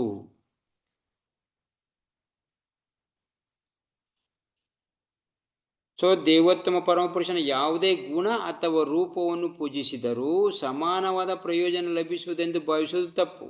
ಸೊ ನಮಗೆ ಪ್ರತಿಯೊಂದು ರೂಪನೂ ಕೂಡ ಸಮಾನವಾಗಿರುವಂಥ ಶಕ್ತಿನ ಕೊಡಲ್ಲ, ಸಮಾನವಾಗಿರುವಂಥ ಇದನ್ನ ಪ್ರಯೋಜನನ ಕೊಡಲ್ಲ. ಒಂದೊಂದು ರೂಪ ಒಂದೊಂದು ಥರ ಶಕ್ತಿನ ಕೊಡುತ್ತೆ. ಯಾಕೆಂದ್ರೆ ನಾಮದಲ್ಲಿ ನಮ್ಮ ನಾಮ ಚರ್ಚೆ ಮಾಡಿದಾಗ ಏನು ಮಾಡಿದ್ವಿ? ಪರ್ಟಿಕ್ಯುಲರ್ ನಾಮದಲ್ಲಿ ಭಗವಂತ ಪರ್ಟಿಕ್ಯುಲರ್ ಶಕ್ತಿನ ತುಂಬಿರ್ತಾನೆ. ಅಂದರೆ ನಮಗೆ ಒಂದು ಪ್ರಯೋಜನ ಆಗಬೇಕಂದ್ರೆ ಆ ನಾಮ ಜಪ ಮಾಡಿದಾಗ ಅದರಿಂದ ಏನು ಪ್ರಯೋಜನ ಬರುತ್ತೋ ಅಷ್ಟೇ ಪ್ರಯೋಜನ ಲಭಿಸುತ್ತೆ. ನಾಮಕ್ಕೆಲ್ಲ ಶಕ್ತಿ ಇದೆ, ಪ್ರತಿಯೊಂದು ಶಕ್ತಿನೂ ನಾಮಕ್ಕಿರ್ಬೋದು. ಆದರೂ ಕೂಡ ನಮಗೆ ಮುಖ್ಯವಾಗಿರೋಂಥ ಒಂದು ಅಂಶ ಬೇಕಂದಾಗ ಸೊ ಆ ಶಕ್ತಿನ ನಾವು ಪೂಜೆ ಮಾಡೋ. ಈಗ ಸಪೋಸ್ ಪರಮಾತ್ಮ ಸೆಕೆಂಡರಿ ನಾಮ, ಭಗವಂತಂದು ಸೆಕೆಂಡರಿ ನಾಮ. ಪರಮಾತ್ಮ ಅಂತಂದ್ರೆ ನಮ್ಗೆ ವೈಕುಂಠ ಧಾಮನ ತಂದ್ಕೊಡಕ್ಕಾಗೋದಿಲ್ಲ ಪರಮಾತ್ಮನ ರೂಪ. ಸೊ ಮುಖ್ಯ ನಾಮದಲ್ಲಿ ಯಾವುದು ವೈಕುಂಠ ಧಾಮದಲ್ಲಿರೋಂಥ ಒಂದು ಇದು. ಈಗ ಭಗವಂತನಲ್ಲಿ ಹಲವಾರು ನಾಮ ಇದೆಯಲ್ವಾ? ನರಸಿಂಹ ನಾಮ ಜಪ ಮಾಡಿ ನಾವು ಕೃಷ್ಣನ ಧಾಮಕ್ಕೆ ಹೋಗ್ಬೇಕು ಅಂದ್ರೆ ಆಗೋದಿಲ್ಲ. ನನ್ನ ಇಚ್ಛೆ ಏನು? ಎಲ್ಲಿಗೋಗ್ಬೇಕು ಅಂತ? ಕೃಷ್ಣ ಧಾಮಕ್ಕೆ ಹೋಗ್ಬೇಕು ಅಂತ. ನಾನು ಜಪ ಮಾಡ್ತಾ ಇರೋದು ಯಾರಿಗೆ ನಾನು ಸೋತಿದ್ದೀನಿ? ಯಾರ ಹೃದಯದಲ್ಲಿ ನಾನು ಪೂಜೆ ಮಾಡ್ತಾ ಇದ್ದೀನಿ? ನರಸಿಂಹನ್ಗೆ. ಇಬ್ರು ಒಂದೇ, ಬೇರೆ ಬೇರೆ ಅಲ್ಲ. ನೀವು ಯಾವಾಗ ನರಸಿಂಹನ್ಗೆ ಇಷ್ಟಪಡ್ತಿದ್ದೀರೋ, ನರಸಿಂಹನ ರೂಪ ನಿಮ್ಗೆ ಇಷ್ಟ ಆಗಿದೆಯೋ, ನೀವು ಮುಕ್ತಿ ಆಗ್ಬೇಕಾದ್ರೆ ಎಲ್ಲಿಗೆ ಕೃಷ್ಣಧಾಮಕ್ಕೆ ಹೋಗ್ಬೇಕು ಅಂತ ನೀವು ಅನ್ಕೊಂಡಿರ್ತೀರಿ, ಹೋಗೋದಿಲ್ಲ. ಎಲ್ಲಿ ಹೋಗ್ತೀರಿ? ನರಸಿಂಹನ ಧಾಮಕ್ಕೆ ಹೋಗೋದು. ಸೊ ಭಿನ್ನ, ಅದನ್ನ ಹೇಳ್ತಾ ಇರೋದಿಲ್ಲ. ಏನು ರೂಪ? ಪ್ರತಿಯೊಂದು ರೂಪಕ್ಕೆ ಪೂಜೆ, ಪ್ರತಿಯೊಂದು ರೂಪದ್ದು ಪ್ರಯೋಜನ ಬೇರೆ ಬೇರೆ. ನಾ ಈ ಗೋವಿಂದ ಅಂತ ಜಪ ಮಾಡ್ತಾ ಇದ್ದೀನಿ. ಗೋವಿಂದನ್ ತುಂಬಾ ಇಷ್ಟ ನನಗೆ, ಗೋವಿಂದನ ಮನಸ್ಸಲ್ಲಿ ಇಟ್ಕೊಂಡಿದ್ದೀನಿ. ನಾನು ರಾಮನ ಧಾಮಕ್ಕೆ ಹೋಗ್ಬೇಕು ಅಂದ್ರೆ ಆಗೋದಿಲ್ಲ. ಗೋವಿಂದ ನಾಮಕ್ಕೆ ಹೋಗೋದು. ಬದಲಾವಣೆ ಮಾಡೋಕ್ಕಾಗೋದಿಲ್ಲ. ಇಲ್ಲಿ ಲಾಸ್ಟ್ ಮೂಮೆಂಟಲ್ಲಿ ನಾನು ಚೇಂಜ್ ಮಾಡ್ತೀನಿ ಇಲ್ಲ, ನೀವು ಫಸ್ಟೇ ಆ ರೂಪಕ್ಕೆ ಮನಸ್ಸೋಗಿರ್ಬೇಕು, ಫಸ್ಟೇ ಆ ರೂಪನ ನೀವು ಅದನ್ನ ಇಟ್ಕೊಂಡಿರ್ಬೇಕು. ಸೊ ಅವಾಗ ಮಾತ್ರ ನೀವು ಅಲ್ಲಿಗೆ ಹೋಗಕ್ಕೆ ಸಾಧ್ಯ ಅಂತ ಹೇಳ್ತಾ ಇರೋದು. ಅಂದರೆ ಪ್ರತಿಯೊಂದು ರೂಪನೂ ಕೂಡ ಸಮಾನ ಪ್ರಯೋಜನದ ಬರುತ್ತೆ ಅನ್ನೋದು ಸತ್ಯ ಅಲ್ಲ. ಅದರಲ್ಲಿ ಹೆಚ್ಚು ಕಡಿಮೆ ಇದ್ದೇ ಇದೆ. ವಿಷ್ಣುವನ್ನು ಬಿಟ್ಟು ಎಲ್ಲ ವಿಭಿನ್ನಾಂಶಗಳು ಐಕ ಶಕ್ತಿಯ ಅಧೀನಕ್ಕೊಳಪಟ್ಟೇ ತೋರುತ್ತವೆ. ವಿಷ್ಣುವನ್ನು ಬಿಟ್ಟು ಅಂದರೆ ವಿಷ್ಣುವಿನ ಮೇಲ್ಗಡೆ ಇರೋಂಥ ರೂಪಗಳೆಲ್ಲ ಬಿಟ್ಟು ಎಲ್ಲ ವಿಭಿನ್ನ ಅಂಶಗಳು, ಬೇರೆ ಬೇರೆ ಅಂಶಗಳಿಂದ ಅದಕ್ಕಿನ್ನ ವಿಷ್ಣುವಿನ ಕೆಳಗಡೆ ಇರೋಂಥ ಅಂಶಗಳು ಯಾವುದು? ಪರಮಾತ್ಮ ರೂಪ ಇರ್ಬೋದು, ಗರ್ಭೋದಕ ಸಾಯಿ ವಿಷ್ಣು ಇರ್ಬೋದು. ಸೊ ಇದು ಕ್ಷೀರೋದಕ ಸಾಯಿ ವಿಷ್ಣು ಅದೇ ಪರಮಾತ್ಮನೇ ಅವರು. ಮತ್ತೆ ಇನ್ನೊಂದು ಇದು ಯಾವುದು, ಗರ್ಭೋದಕ ಸಾಯಿ, ಕ್ಷೀರೋದಕ ಸಾಯಿ, ಕಾರಣೋದಕ ಸಾಯಿ. ಈ ವಿಷ್ಣುಗಳ ರೂಪ ವಿಭಿನ್ನ ಅಂಶಗಳಿವು ಐಕ ಶಕ್ತಿಗೆ ಅಧೀನಕ್ಕೊಳಪಟ್ಟೇ ಇರ್ತವೆ. ಈ ಮೂರು ಗುಣಕ್ಕೊಳಗ ಈ ಭೌತಿಕ ಪ್ರಪಂಚದಲ್ಲೇ ಇರ್ತವೆ. ಈ ಮೂರು ರೂಪಕ್ಕೆ ಭಗವಂತನ ಧಾಮದಲ್ಲಿ, ವೈಕುಂಠ ಧಾಮದಲ್ಲಿ ಒಂದೊಂದು ಸಪ್ರೇಟ್ ಧಾಮ ಇಲ್ಲ. ಸೊ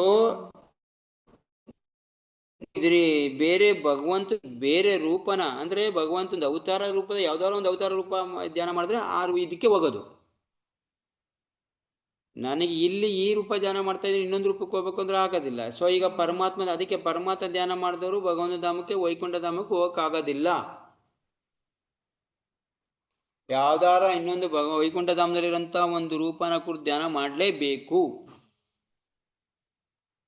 ಓಕೆ, ಸೊ ಅಲ್ಲಿ ನೋಡಿ ಅದಕ್ಕೆ ಅದನ್ನ ಹೇಳ್ತಾರೆ. ವಿಷ್ಣುವನ್ನ ಬಿಟ್ಟು ಅಂದ್ರೆ ಮೂಲ ರೂಪದ ವಿಷ್ಣು ಅವನ್ನ ಬಿಟ್ಟು ವಿಭಿನ್ನ ಅಂಶಗಳಿದಾವಲ್ಲ, ಬೇರೆ ಬೇರೆ ಅಂಶಗಳು, ಅವು ಐಕ ಶಕ್ತಿಗಳ ದಿನಕ್ಕೊಳಪಟ್ಟೇ ತೋರುತ್ತವೆ. ಆದ್ದರಿಂದ ಐಕ ಶಕ್ತಿಯ ರೂಪಗಳು ಸತ್ವದ ವೇದಿಕೆಯನ್ನೇರಲು ಯಾರಿಗೂ ಸಹಾಯ ಮಾಡಲಾರವು. ಐಕ ಶಕ್ತಿಯ ರೂಪಗಳು, ಐಕ ಶಕ್ತಿ, ಈ ಐಕ ಶಕ್ತಿ ರೂಪಗಳು ಸತ್ವದ ವೇದಿಕೆಯನ್ನೇರಲು ಯಾರಿಗೂ ಸಹಾಯ ಮಾಡಲಾರವು. ಸತ್ವ ಒಂದೇ ಐಕ ಬಂಧನದಿಂದ ಮನುಷ್ಯನನ್ನು ಬಿಡುಗಡೆ ಮಾಡಬಲ್ಲದು. ಸತ್ವಗುಣದಲ್ಲಿ ಮಾಡದಂತ ಐಕ ಶಕ್ತಿಗಳ ರೂಪಗಳು, ಐಕ ಶಕ್ತಿಯ ರೂಪಗಳು ಅಂತ ಇದೆ. ಸತ್ವದ ವೇದಿಕೆಯನ್ನೇರಲು ಸಹಾಯ ಮಾಡ ಐಕ ಶಕ್ತಿಯ ರೂಪಗಳು ಯಾವುದು? ಅದೇ ಭಗವಂತಂದು ವಿಷ್ಣುವಿನ ವಿಭಿನ್ನ ಅಂಶಗಳು ಇರಬೇಕು ಅಂತ. ಅದು ಪರಮಾತ್ಮ ರೂಪ ಇಲ್ಲ, ಭಗವಂತಂದು ಇನ್ನೊಂದು ಗರ್ಭೋದಕ ಸಾಯಿ ವಿಷ್ಣು ರೂಪ ಇರಬಹುದು. ಅಂದರೆ ಐಕ ಶಕ್ತಿಯ ರೂಪಗಳು ಸತ್ವದ ವೇದಿಕೆಯನ್ನಿರಲು.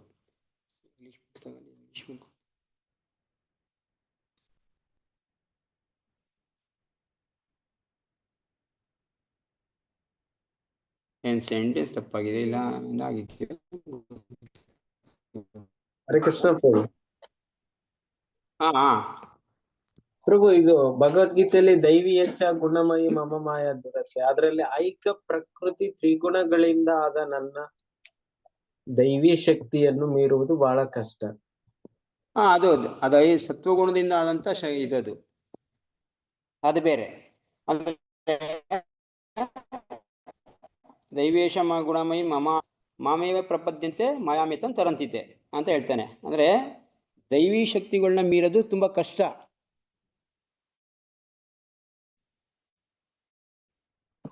ಮೀರಿದ್ರೆ ಅದನ್ನ ಕಷ್ಟ. ಒಂದು ಐಕ ಆದ್ರಿಂದ ಐಕ ಶಕ್ತಿಯ ರೂಪಗಳು ಸತ್ವದ ವೇದಿಕೆಗೂ ಸಹಾಯ ಮಾಡಲಾರವು ಅಂತ ಪ್ರಭುಪಾದ ಹೇಳ್ತಾರೆ. ಐಕ ಶಕ್ತಿಯ ರೂಪಗಳು ಯಾವುದು ಭಗವಂತಂದು? ಅದೇ ಮೋಸ್ಟ್ಲಿ ಯಾವುದು ಈ ಇದ್ರ ಗುಣ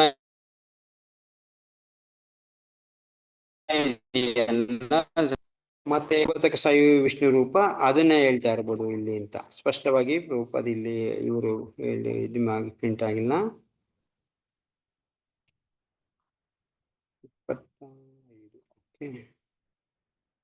25 ಅದು ನೀವ್ ಹೇಳ್ತಾ ಇರೋದು ದೈವೀಯಶ ಮನೋಮಯ ಗುಣತೆ ಅದು ಬಂದಿರೋದು ಇಲ್ಲಿ ಸತ್ವಗುಣ ಇದು ಬಂತಲ್ಲ, ಮುಂಚೆ ಬಂತಲ್ಲ, ಅದಕ್ಕೆ ಸತ್ವಗುಣ ರಜಗುಣ ತಮಗುಣನ ಮೀರೋದು ತುಂಬ ಕಷ್ಟ. ಇದು ಸತ್ವಗುಣ ಮೀರಿ ಬಂದು ಸತ್ವಗುಣಕ್ಕೆ ಬರೋದು ತುಂಬ ಶುದ್ಧ ಸತ್ವಕ್ಕೆ ಬರೋದು ಕಷ್ಟ ಇದೆ. ಯಾರು ಮೀರ್ತಾರೋ ಅವ್ರಿಗೆ ಇದನ್ನ ಮೀರ್ಬೋದು, ಯಾರು ನನಗೆ ಶರಣಾಗ್ತಾರೋ ಅವ್ರು ಮೀರ್ಬೋದು ಅಂತ ಕೃಷ್ಣ ಹೇಳ್ತಾನೆ. ಇಲ್ಲಿ ಹೇಳ್ತಾ ಇರೋದೇನು, ಐಕ ಶಕ್ತಿಯ ರೂಪಗಳು ಸತ್ವದ ವೇದಿಕೆಯನ್ನೇರಲು ಯಾರಿಗೂ ಸಹಾಯ ಮಾಡಲಾರವು. ಸತ್ವ ಒಂದೇ ಐಕ ಬಂಧನದಿಂದ ಮನುಷ್ಯನನ್ನು ಬಿಡುಗಡೆ ಮಾಡಬಲ್ಲದು. ಇಲ್ಲಿ ಐಕ ಶಕ್ತಿಯ ರೂಪಗಳು ಯಾವುದು?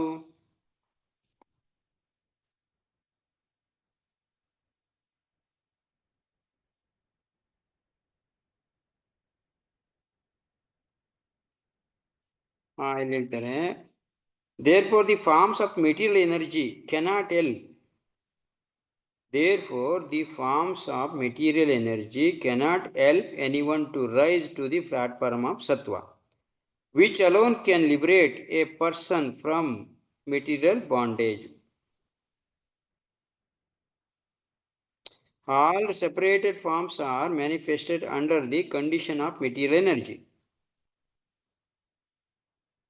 It is a mistake, therefore,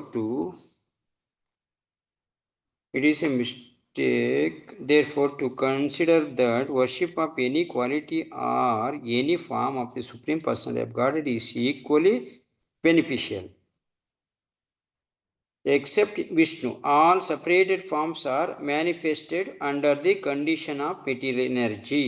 All separated forms are manifested under the conditions of material energy, and therefore the forms of material energy cannot help anyone to rise to the platform of sattva, which alone can liberate a person from material bondage.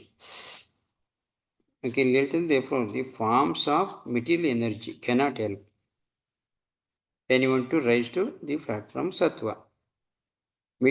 Forms of material energy. Forms of material energy. ಕರೆಕ್ಟಾಗಿದೆ ಇಲ್ಲಿ, ಕನ್ನಡದ ಇಂಗ್ಲೀಷನ್ನು ಕರೆಕ್ಟಾಗಿದೆ ಅನಿಸ್ತೈತೆ.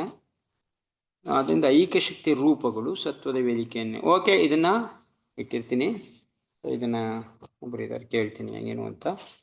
ಇದು ದೇವೋತ್ತಮ ಈ para ಇದೆಲ್ಲ, ದೇವೋತ್ತಮ ಪರಮಪುರುಷನ ಯಾವುದೇ ಗುಣ ಅಥವಾ ರೂಪವನ್ನು ಪೂಜಿಸಿದರೂ ಸಮಾನವಾದ ಪ್ರಯೋಜನ ಲಭಿಸುವುದೆಂದು ಭಾವಿಸುವುದು ತಪ್ಪು. ವಿಷ್ಣುವನ್ನು ಬಿಟ್ಟು ಎಲ್ಲ ವಿಭಿನ್ನಾಂಶಗಳು ಐಕ ಶಕ್ತಿ ಅಧೀನಕ್ಕೊಳಪಟ್ಟೇ ತೋರುತ್ತವೆ. ಆದ್ದರಿಂದ ಐಕ ಶಕ್ತಿಯ ರೂಪಗಳು ಸತ್ವದ ವೇದಿಕೆಯನ್ನೇರಲು ಯಾರಿಗೂ ಸಹಾಯ ಮಾಡಲಾರವು. ಸತ್ವ ಒಂದೇ ಐಕ ಬಂಧನದಿಂದ ಮನುಷ್ಯನನ್ನು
ಅನೇಕ ರೀತಿಯ ಐಹಿಕ ಲಾಭಗಳ ಅನುರಾಗವನ್ನೊಳಗೊಂಡ ಮನುಷ್ಯನ ನಾಗರಿಕ ಜೀವನವೇ ರಜೋಗುಣದ ಸ್ಥಿತಿ. ರಜೋಗುಣ ಸ್ಥಿತಿಯನ್ನು ಮನುಷ್ಯ ಜೀವನ ಮಾಡ್ತಾ ಇರೋದು ಈ ರಜೋಗುಣ, ಈ ಜೀವನನ ಅನುಭವಿಸ್ಬೇಕು ಅಂತ, ಅದರಿಂದ ಲಾಭ ಪಡಿಬೇಕು ಅಂತ, ಮತ್ತು ಅದರಿಂದ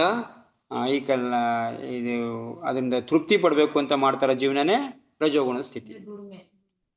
ತತ್ವಶಾಸ್ತ್ರದ ಉತ್ತಮ ಚಿತ್ತವೃತ್ತಿಯಿಂದ ನೈತಿಕ ಧಾರ್ಮಿಕ ತತ್ವವನ್ನೊಳಗೊಂಡ ಕಲೆ ಮತ್ತು ಸಂಸ್ಕೃತಿಯಿಂದ ಜೀವನದ ರಜೋಗುಣದ ಹಂತ ಪರಮ ಸತ್ಯದ ಸಾಕ್ಷಾತ್ಕಾರದ ಸ್ವಲ್ಪ ಸುಳಿವನ್ನು ಕೊಡುತ್ತದೆ.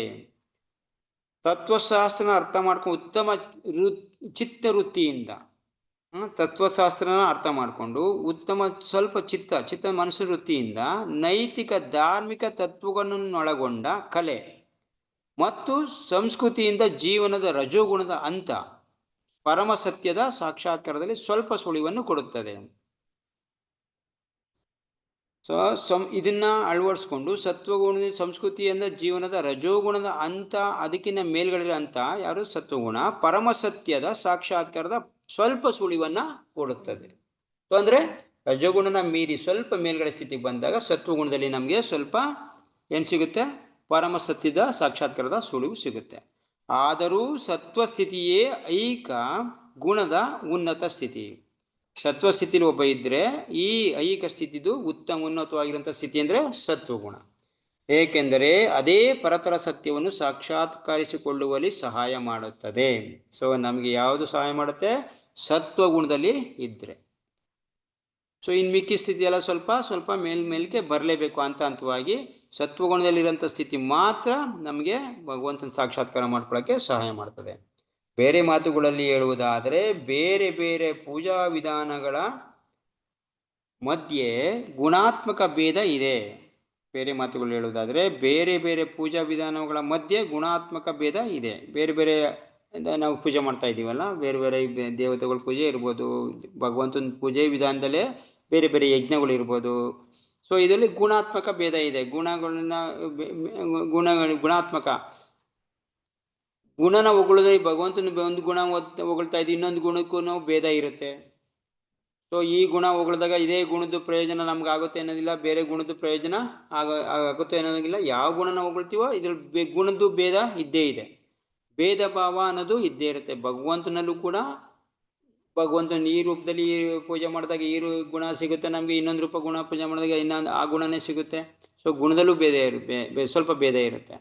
ಸೊ ಸೂಕ್ಷ್ಮವಾಗಿ ಗಮನಿಸಿದಾಗ ಎಲ್ಲ ಭಗವಂತನ ಕೃಷ್ಣ ನಾಮದಲ್ಲಿ ಎಲ್ಲ ಇರುತ್ತೆ ಅಂತ ಇಟ್ಕೊಳ್ಳೋಣ. ಸೊ ಸೂಕ್ಷ್ಮವಾಗಿ ಗಮನಿಸಿದಾಗ ಗುಣಾತ್ಮಕದಲ್ಲೂ ಭೇದ ಇದೆ, ಬೇರೆ ಬೇರೆ ರೂಪಗಳಲ್ಲಿ ಪೂಜಾ ವಿಧಾನಗಳಲ್ಲೂ ಕೂಡ. ಹಾಗೆಯೇ ಬ್ರಹ್ಮ, ಇನ್ನು ಗುಣ ಭೇದ ಅಂತಂದ್ರೆ ಬ್ರಹ್ಮ ವಿಷ್ಣು ಶಿವ ಈ ಮೂರಲ್ಲೂ ಕೂಡ ಗುಣಾತ್ಮಕ ಭೇದ ಇದೆ. ನಮಗೆ ಸತ್ವಗುಣ ಬೇಕು ಅಂದ್ಬಿಟ್ಟು ಶಿವನ ಪೂಜೆ ಮಾಡಿದ್ರೆ ಸತ್ವಗುಣ ಸಿಗಲ್ಲ. ಸತ್ವಗುಣಕ್ಕೆ ಯಾರು? ವಿಷ್ಣುನೇ. ಸೊ ರಜೋಗುಣದ್ದು ಬ್ರಹ್ಮ. ಸೊ ಅದು ನಿಯಾಮಕ. ಸೊ ಹಾಗೆ ಗುಣಾತ್ಮಕ ರೂಪಗಳಲ್ಲಿ ಸ್ವಲ್ಪ ಭೇದ ಇದೆ. ಅರರೆಂಬ ನಿಯಾಮಕ ದೇವತೆಗಳಿಂದ ಪಡೆಯುವ ಲಾಭದಲ್ಲೂ ಭೇದ ಇದೆ. ಸೊ ಈ ನೋಡಿ, ಬ್ರಹ್ಮ ವಿಷ್ಣು ಅರರೆಂಬ ನಿಯಾಮಕ ದೇವತೆಗಳಿಂದ ಪಡೆಯುವ ಫಲದಲ್ಲೂ ಭೇದವಿದೆ. ಬ್ರಹ್ಮ ವಿಷ್ಣು ಮಹೇಶ್ವರ, ವಿಷ್ಣು ಬ್ರಹ್ಮ ಹರ ಅಂದರೆ ಶಿವ. ಸೊ ಈ ಮೂರು ನಿಯಾಮಕ ದೇವತೆಗಳಿದಾರಲ್ಲ, ಗುಣಾತ್ಮಕ ಭೇದ ಅಂತ ಹೇಳಿದ್ವಿ, ಗುಣಾತ್ಮಕ ರೂಪಗಳು ಇವು. ಸೊ ಇವನ್ನ ಪೂಜೆ ಮಾಡಿದ್ರು ಕೂಡ ಭೇದ ಭಾವ ಇದೆ. ನಾವು ಒಂದೇ ಇದನ್ನ ಪಡೆಯೋಕ್ಕಾಗೋದಿಲ್ಲ. ಯಾವಾಗ ಈ ಶಿವನ ಪೂಜೆ ಮಾಡಿದ್ರೆ ನಾವು ಸತ್ವಗುಣನ ಪಡೆಯೋಕ್ಕಾಗೋದಿಲ್ಲ, ಬ್ರಹ್ಮನ ಪೂಜೆ ಮಾಡಿದ್ರೆ ಸತ್ವಗುಣ ಪಡೆಯೋಕ್ಕಾಗಲ್ಲ. ಸೊ ವಿಷ್ಣುನೇ ಪೂಜೆ ಮಾಡ್ಬೇಕಿಲ್ಲಿ. ಸೊ ಇದು ಗುಣ ಭೇದ ಅಂತ ಹೇಳ್ತೀವಿ. ಸೊ ಗುಣ ಅವ್ರದ್ದು ಗುಣ ಅದಕ್ಕೆ ಅಧಿಪತಿ ಗುಣ ಇದನ್ನ ಇದರಲ್ಲಿ ಬರುತ್ತೆ. ಗುಣಗಳದ್ದು ರೂಪಗಳು ಇದ್ದಾವೆ, ಆ ಗುಣನ ಹೊತ್ಕೊಂಡು ರೂಪಗಳು ಬಂದಿರ್ತವೆ. ಸೊ ಅದನ್ನ ಪೂಜೆ ಮಾಡಿದ್ರೆ ಅದೇ ಲಾಭ ಬರುತ್ತೆ. ಓಕೆ, ಈ ಥರ ಗುಣಭೇದನೂ ಇರುತ್ತೆ ಭಗವಂತನಲ್ಲಿ. ಸೊ ಅದರಿಂದ ನಮ್ಗೆ ಯಾವುದು ಇದು ಬೇಕು, ಸತ್ವಗುಣಕ್ಕೆ ನಾವೆಲ್ಲ ಬರಲೇಬೇಕು ಅಂತಂದರೆ ವಿಷ್ಣುನ ನಾವು ಪೂಜೆ ಮಾಡಲೇಬೇಕು.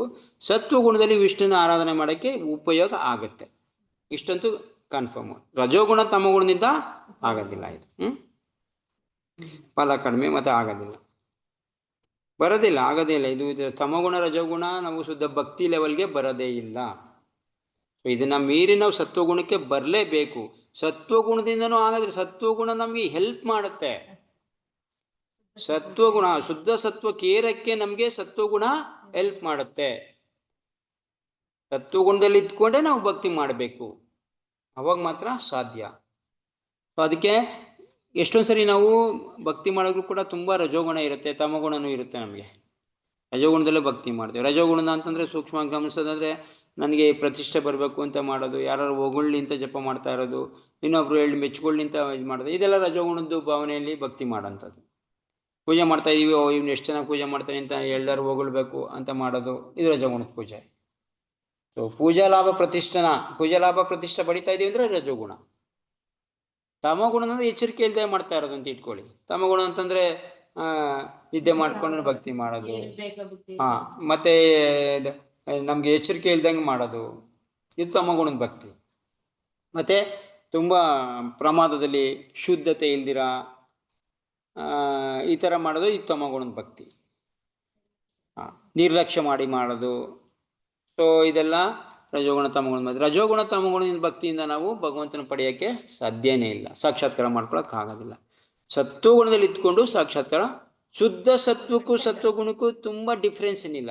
ಡಿಫ್ರೆನ್ಸ್ ಇದೆ. ಯಾವ ತರ ಡಿಫ್ರೆನ್ಸ್ ಅಂದ್ರೆ, ಶುದ್ಧ ಸತ್ವ ಅಂತಂದ್ರೆ ಸತ್ವಗುಣದಲ್ಲಿ ಮಾಡಿದಂತ ಕಾರ್ಯ ಸತ್ವಗುಣದಲ್ಲಿ ಮಾಡ್ತಾ ಇರ್ತೀವಿ, ಅದನ್ನ ಭಗವಂತನ ಕನ್ವರ್ಟ್ ಮಾಡಿದಾಗ ಅದು ಶುದ್ಧ ಸತ್ವಕ್ಕೆ ಆಗತ್ತೆ. ಶುದ್ಧ ಸತ್ವ ನೆಲೆಯಲ್ಲಿ ಅಪೇಕ್ಷೆ ಯಾವುದೂ ಇರಲ್ಲ, ಏನ್ ಅಪೇಕ್ಷೆನೂ ಇರಲ್ಲ. ಸತ್ವಗುಣದಲ್ಲಿ ಸ್ವಲ್ಪ ಅಪೇಕ್ಷೆ ಇರುತ್ತೆ, ಭಗವಂತನಾರ ಪಡಿಬೇಕು ಅಂತ.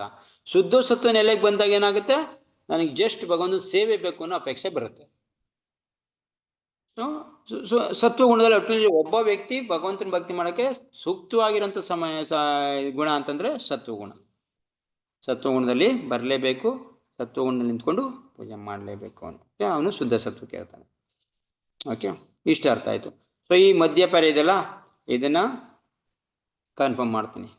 ಏನಿದು ಸ್ಪಷ್ಟ ಇದೆ ಅಂತೂ, ಇದು ಇಂಗ್ಲಿಷ್ಗೂ ಕನ್ನಡಕ್ಕೆ ಏನು ಅವರು ಇರೋದು ಇದೆ, ಆದ್ರೆ ಇಲ್ಲಿ ಸ್ವಲ್ಪ ಕನ್ಫ್ಯೂಸ್ ಇದೆ. ಏನದು ಐಕ ಶಕ್ತಿಯ ರೂಪಗಳು ಅಂತಿದೆ. ಐಕ ಶಕ್ತಿ ರೂಪಗಳು ಯಾವುದು ಒಂದು, ಮತ್ತೆ ದೇವತಾ ಪರಮಪುರುಷನ ಯಾವುದೇ ಗುಣ ಅಥವಾ ರೂಪವನ್ನು ಪೂಜಿಸಿದರೂ ಸಮಾನವಾದ ಪ್ರಯೋಜನ ಲಭಿಸುವುದೆಂದು ಭಾವಿಸುವುದು ತಪ್ಪು. ಹರೇ ಕೃಷ್ಣ. ಮತ್ತೆ ರೆಕಾರ್ಡಿಂಗ್ ಆಫ್ ಮಾಡಿದ್ರೆ ಪ್ರಭು, ಅದೇ ರೆಕಾರ್ಡಿಂಗ್ ಅದು ಆನ್ ಅಲ್ಲಿ ಇದೆ.